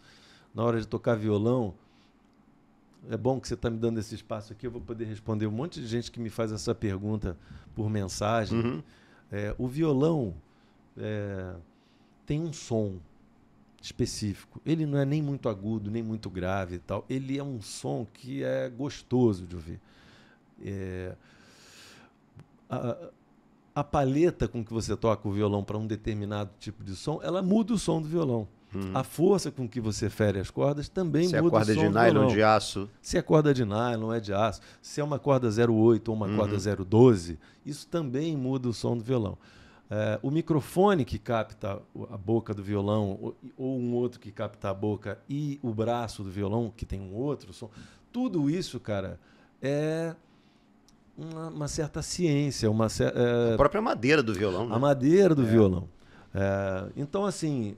Quando me perguntam assim, qual é o violão que você usa, qual é a corda e tal, eu posso até falar, mas eu tenho certeza absoluta que o mesmo violão, se eu der na sua mão, vai soar de outra forma.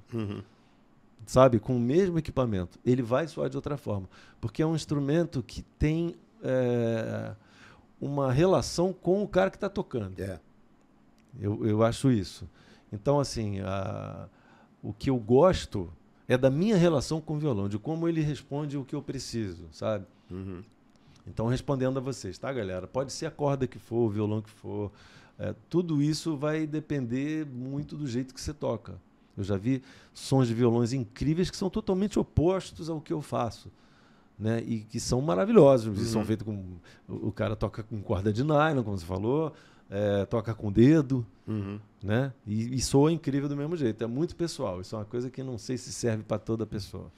A Deise Caetano, como se deu a transição na carreira dele? Virar psicanalista já era algo que almejava? Eu sempre gostei da vida acadêmica. Num momento da minha vida, eu abandonei a faculdade faltando 6 meses para me formar. Eu fiz a faculdade de Direito e lamento demais hoje, assim, porque eram só 6 meses, eu podia ter mais isso no meu currículo acadêmico, que eu acho incrível. O Direito me levou à filosofia. Como eu interrompi a carreira naquele momento, porque eu larguei o trabalho também para me dedicar à música. Falei, se eu continuar, eu nunca mais vou tocar. Eu sei que eu vou acabar me tornando advogado e não sei se vou ser feliz sendo advogado. Talvez eu seja mais feliz tocando no boteco. E foi isso que eu fui fazer. Então, mas sempre ficou aquela sensação assim de que eu deixei para trás um pedaço muito legal e relevante de mim, que é a vida acadêmica. Estudar, eu sempre gostei de estudar. As coisas que eu gosto, obviamente. Matemática, por exemplo, eu tenho pavor. Né? Por isso que eu não sou tão bom em matemática. Eu também odeio. Mas nas coisas que você gosta, em geral você é bom. Né? Todo mundo. Se o cara gosta de gastronomia, por exemplo, o cara pode não ser um bom aluno em matemática, mas de repente nas aulas de gastronomia ele pode ir super bem. Você descobrir isso é uma riqueza, é um aliado seu, né? Então, assim, eu sempre fiquei com essa sensação de que a filosofia era algo que eu ia mudar depois que eu fizesse. E de verdade é. Quando você estuda filosofia, você lida com um pouco com o que a gente falou agora. Você lê, sei lá, Platão. Vamos lá nos primórdios, né? Aí você, depois de Platão, você conhece Aristóteles, que Sócrates. Aí você vai para Epicuro, que é um outro mundo, é um outro universo, falando dos mesmos temas, Deus, matéria, alegria, melhor, felicidade, amor, são temas filosóficos. E você vê como os caras pensavam esses temas, cara, às vezes são antagônicos. E todos são incríveis. E aí você fala assim, caramba, eu acabei de ter certeza de que era isto aqui que eu concordava. E agora eu estou lendo um cara que está falando que, muito pelo contrário, esse outro caminho aqui é muito mais foda. E eu estou começando a achar que ele tem razão também. Então, assim, a filosofia, ela faz um negócio, fez comigo uma coisa que eu acho que ela deveria fazer com todo mundo. Destruir um pouco as suas convicções, certezas. As suas certezas. Só sei que nada sei. E, pô, então, isso aí parece que é uma maluquice, que o cara fumou um baseado e falou, pô, tudo que sei é que nada sei. Fala, tá, falou, e não disse nada. Fala, não, cara, isso quer dizer só que você, às vezes, pode estar pensando uma coisa por conta da vida que você teve, das influências que você teve, das convicções que te foram impostas ou você mesmo acabou criando, mas que se você olhar para a mesma coisa de forma diferente, se eximindo da responsabilidade de ter que pensar de uma determinada forma, talvez você possa ter uma outra visão sobre isso. A filosofia definitivamente não é para todo mundo. Não é para todo mundo. Algumas pessoas simplesmente não vão compreender por que a filosofia é importante e por que destruir todo o seu alicerce é tão importante. Vão falar, como assim? Você está maluco? Eu levei 50 anos para construir isso daqui. Você quer que eu destrua isso? Porque talvez se você destruir isso, você não tenha mais nada. Você não consiga pensar que a partir de agora eu tenho condições de reconstruir isso de uma outra forma. Então, eu acho que a filosofia, infelizmente, não é para todos. Eu tenho uma grande amiga que eu também recomendo que vocês sigam ela no Instagram, que é a Flauwe. Flauwe. Coloca assim, F-L-A-W-E, Flauwe. Vocês vão encontrar ela lá. Ela tem temas que são muito espinhosos, como você falou, sabe? E provocativos. E a filosofia é para isso. Ela serve basicamente para isso, para você destruir uma certeza e repensar a respeito daquilo outra vez, de outras formas. Porque aí você tem mais possibilidade de chegar ou à mesma conclusão, ou a outras conclusões. Para isso que serve a filosofia. A Helena Rezende, é você que compõe suas músicas? Gosto muito das suas músicas, principalmente as românticas. Eu também, Helena. Obrigado. Em geral, tudo que eu fiz, com exceção de Universo Paralelo, que eu fiz com a parceria do Bernardo Vilhena. Opa! Que é um gênio, né? O Bernardo é um gênio. Gênio. Daqueles gênios. Esse realmente. Mas eu sou o meu próprio compositor, o que é muito bom, sabe? Porque no final do mês, os direitos autorais eu recebo integralmente. Integral. Não é malandragem, mas ainda bem que foi dessa forma. A Lídia Camelo está aqui. Como surgiu a ideia de gravar versões acústicas todas as segundas-feiras? Tá vendo? A parada tá indo bem de fato, né? Não é que eu tô viajando. Surgiu sem querer, sabe? Camila, né? É Lídia Camelo. Lídia, isso. Surgiu sem querer. Eu tinha voltado de viagem, tinha ido para Albânia. Isso faz pouquíssimo tempo. Se você olhar, acho que tem um ano, menos de um ano que eu comecei a fazer isso daí. Aí eu falei, eu tô gravando aqui de vez em quando com o violão, com o próprio microfone do celular. Eu tenho um Pro Tools aqui em casa, um computadorzinho, uns microfones maneiros.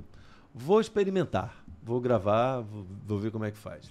Aí baixei no celular um aplicativo de edição. Que depois eu posso até dizer para vocês, agora eu não me recordo qual é. Bom, eu gravo ao vivo, só que com um áudio maneiro, um áudio bacaninha, captado com microfones, né? E aí depois encaixo o áudio no negócio. A edição que eu faço é essa, não tem edição de imagem. É tudo crudo, da forma como que vem. Dou uma caprichada no som, coloco um equalizador, um compressorzinho, não sei o que, para ficar bonito. E aí gostei, falei, acho que eu vou começar a fazer assim. Vou começar fazendo algumas músicas minhas e tal, e fui fazendo outras versões, coisas que eu gosto de ouvir em casa. Porque eu sempre ouvi muito disso, assim, dos influencers. Eles dizem assim, as pessoas gostam de saber o que você faz em casa. Eu falei, mas o que eu faço em casa é tão desinteressante, cara. Às vezes eu faço arroz. Você sabe que eu fiz essa pergunta para o Skylab aqui? Sabe o que ele me respondeu? Não. Tocar punheta e ver futebol. É a cara dele. Eu imaginei, eu juro que eu imaginei. Eu falei, o que eu faço de interessante, cara? Minha vida, nesse sentido, ela não tem... Não é interessante. Eu gosto de coisas muito simples. Eu sou um cara simprão de ver futebol.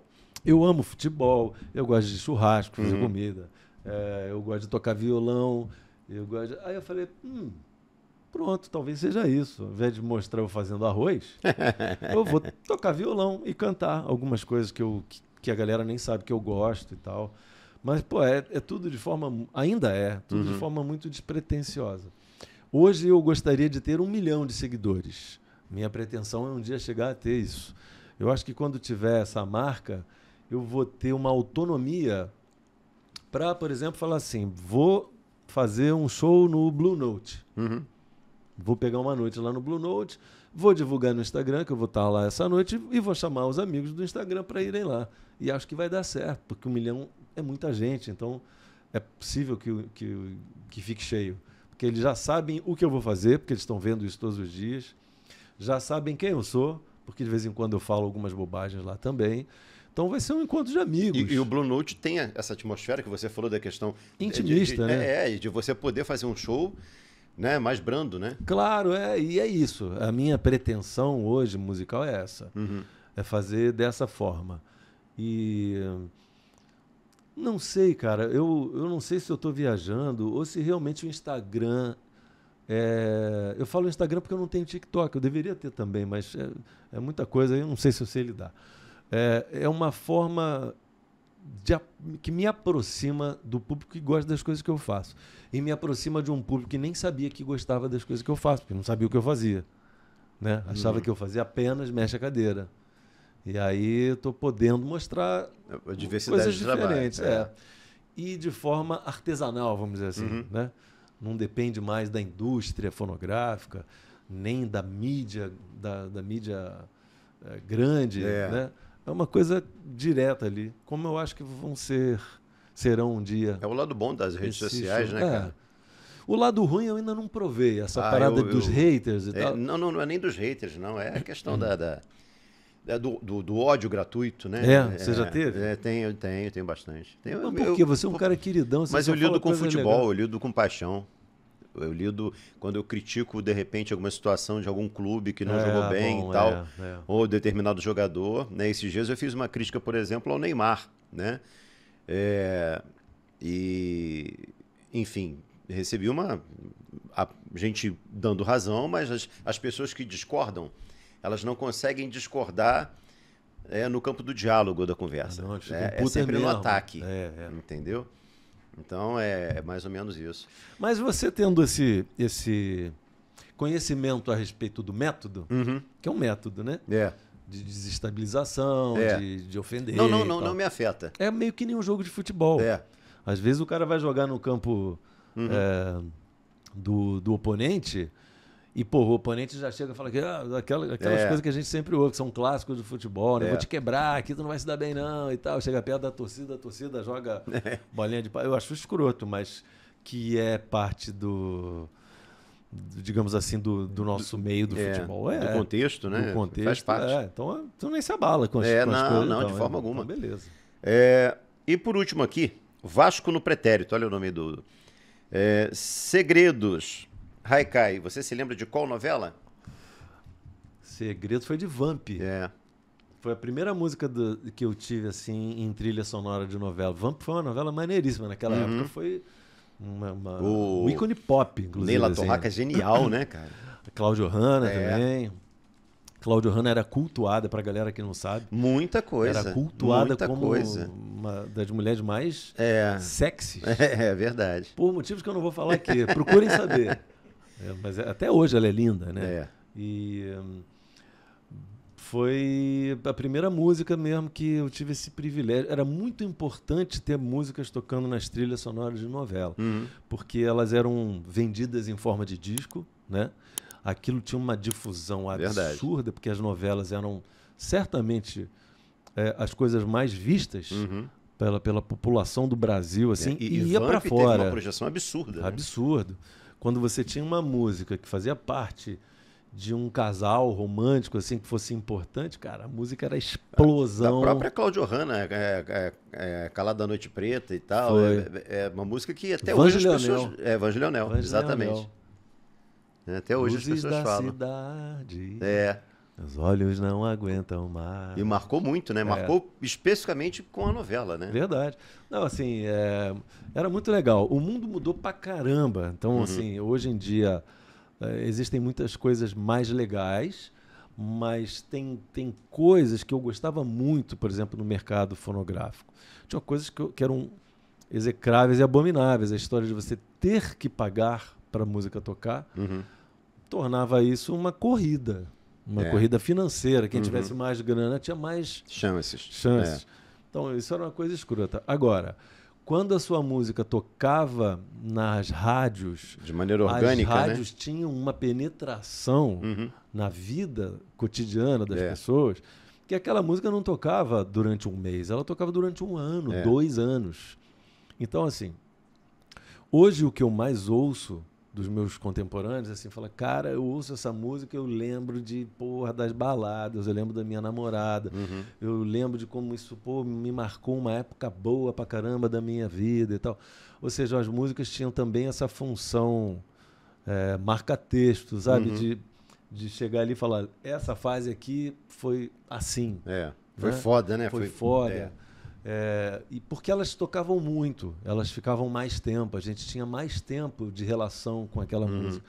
Hoje, penso eu, que a relação que a galera bem jovem tem com a música que é produzida é muito rápida. E superficial, exatamente. Não sei qual o nível de profundidade, mas eu sei que o nível de temporalidade, esse eu posso dizer, é muito rápido.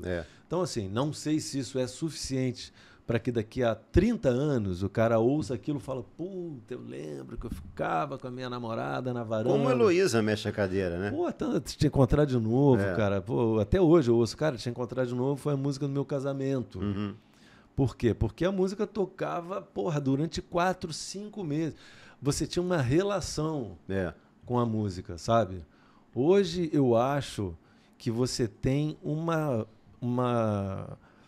orgasmo precoce com algumas músicas, sabe? E às vezes só um flerte, né, cara? É, entendeu? Eu acho. Eu tô falando da temporalidade, eu não tô Sim, falando da sim. profundidade, eu não sou quem para julgar isso, até porque é algo muito contemporâneo também. É algo muito da galera que é muito jovem.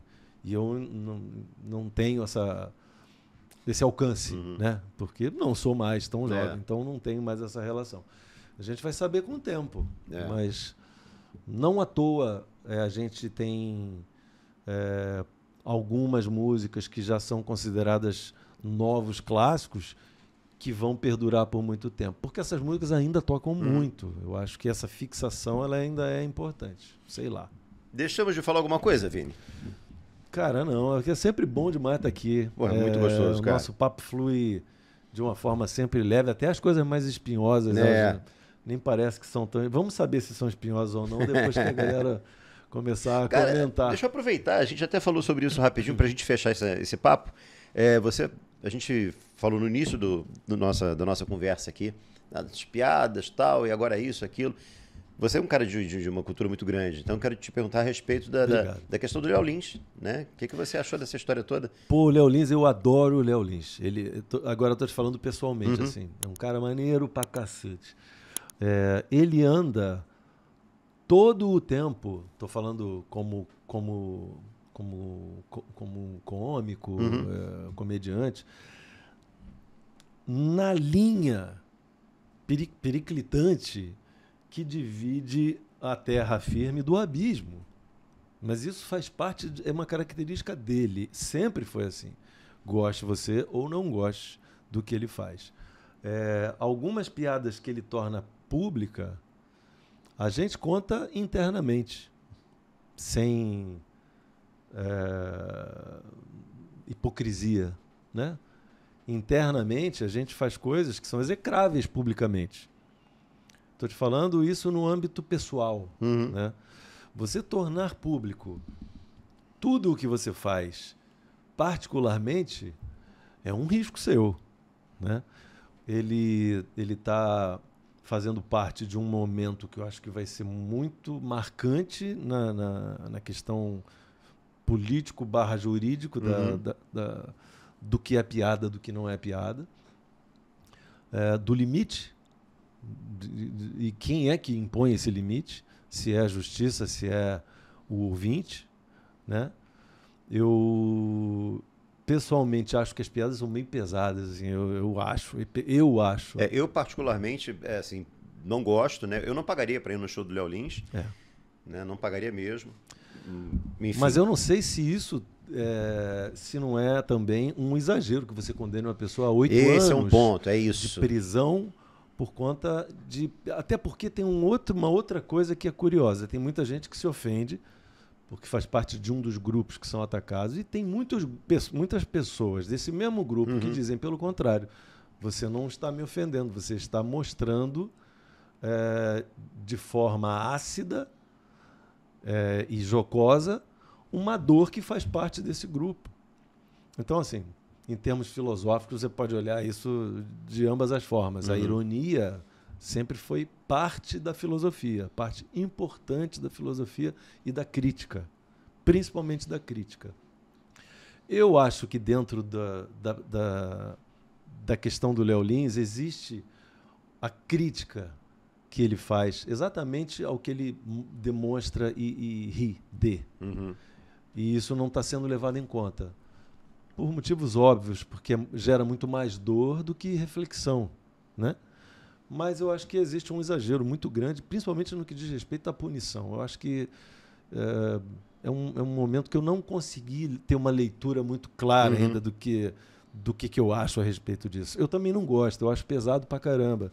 Agora, eu também não gosto da ideia de que ele seja condenado a 8 anos de cadeia e pague 2 milhões de indenização. Eu acho que... O Ciro Gomes uma vez falou uma coisa que eu achei muito interessante. A gente está vivendo um momento, agora são palavras minhas, né? Histriônico, sabe? E é como se houvesse um pêndulo no tempo em que esse pêndulo, durante muito tempo, esteve no que hoje consideramos retrógrado, reacionário, machista, homofóbico, tudo isso. E esse pêndulo do tempo ele está hoje num ponto talvez oposto, que seria radicalmente oposto ao anterior. Eu acho que também não é bom. Mas é uma forma de entender como que as coisas estão sendo vividas e pensadas. Vai chegar em algum momento que esse pêndulo vai voltar ao centro, que seria supostamente o equilíbrio entre os pensamentos, entre sei lá, as posturas e tal. Eu acho que alguma punição vai haver, alguma conversa a respeito disso vai surgir e algum limite vai ter que ser respeitado. Se é um limite jurídico ou se é o próprio público que vai definir esse limite, aí eu fico um pouco em dúvida com relação ao que eu acho. Ainda não sei o que eu acho. Um dia talvez eu saiba, hoje eu ainda não sei. Mas eu não gostaria de que ele fosse preso de forma nenhuma e nem que pagasse 2 milhões de indenização. Mas eu também não gosto da ideia de que pessoas sejam feridas por conta de uma piada exposta publicamente. Volto a dizer isso. Tem coisas que, feitas e ditas dentro de um âmbito privado, têm uma repercussão. Quando essa mesma coisa é dita num teatro lotado, é como cagar, por exemplo. Eu, quando faço cocô dentro da minha casa, eu faço cocô sozinho dentro do banheiro. Né? Se eu fizer o mesmo cocô num teatro lotado... Ou num estacionamento no meio da rua... E se isso for filmado e colocado na internet para que o mundo inteiro veja, talvez não seja adequado. É isso que eu quero dizer. Entendi. Talvez esse tipo de piada não seja mais adequada, na minha opinião. Mas também não considero adequado uma punição desse tamanho. Um cara que eu pessoalmente gosto muito, tá? Me amarro no Léo Lins. Posso pedir um favor? Shane, Bruno, palmas pra esse cara. Que papo legal, cara. Palmas pra vocês, cara. Muito legal. Muito. Podcast mais legal, cara. Vou te falar, o ambiente maneiríssimo. Dá pra fazer um churrasco aqui. Vamos fazer o acústico aí na festa de quê? De 1 ano? Vai ser de 1 ano, né? Pronto, faço questão. Tá chegando. Tá? Contem comigo. Obrigado pelo carinho, foi um prazer. Tamo junto. Vini, meu querido, obrigado. Irmãozinho. Rapaziada, Vini, esse cara sensacional, né? Hoje a gente falou sobre tudo aqui mesmo, né, cara? Obrigado, Vini, sucesso, irmão, e a gente tá sempre aqui, na hora que você precisar. Olha só, não se inscreveu ainda, tá vivendo completamente errado. Se inscreva no canal, tá? Que a gente vem com muito mais convidados por aqui. Até a próxima.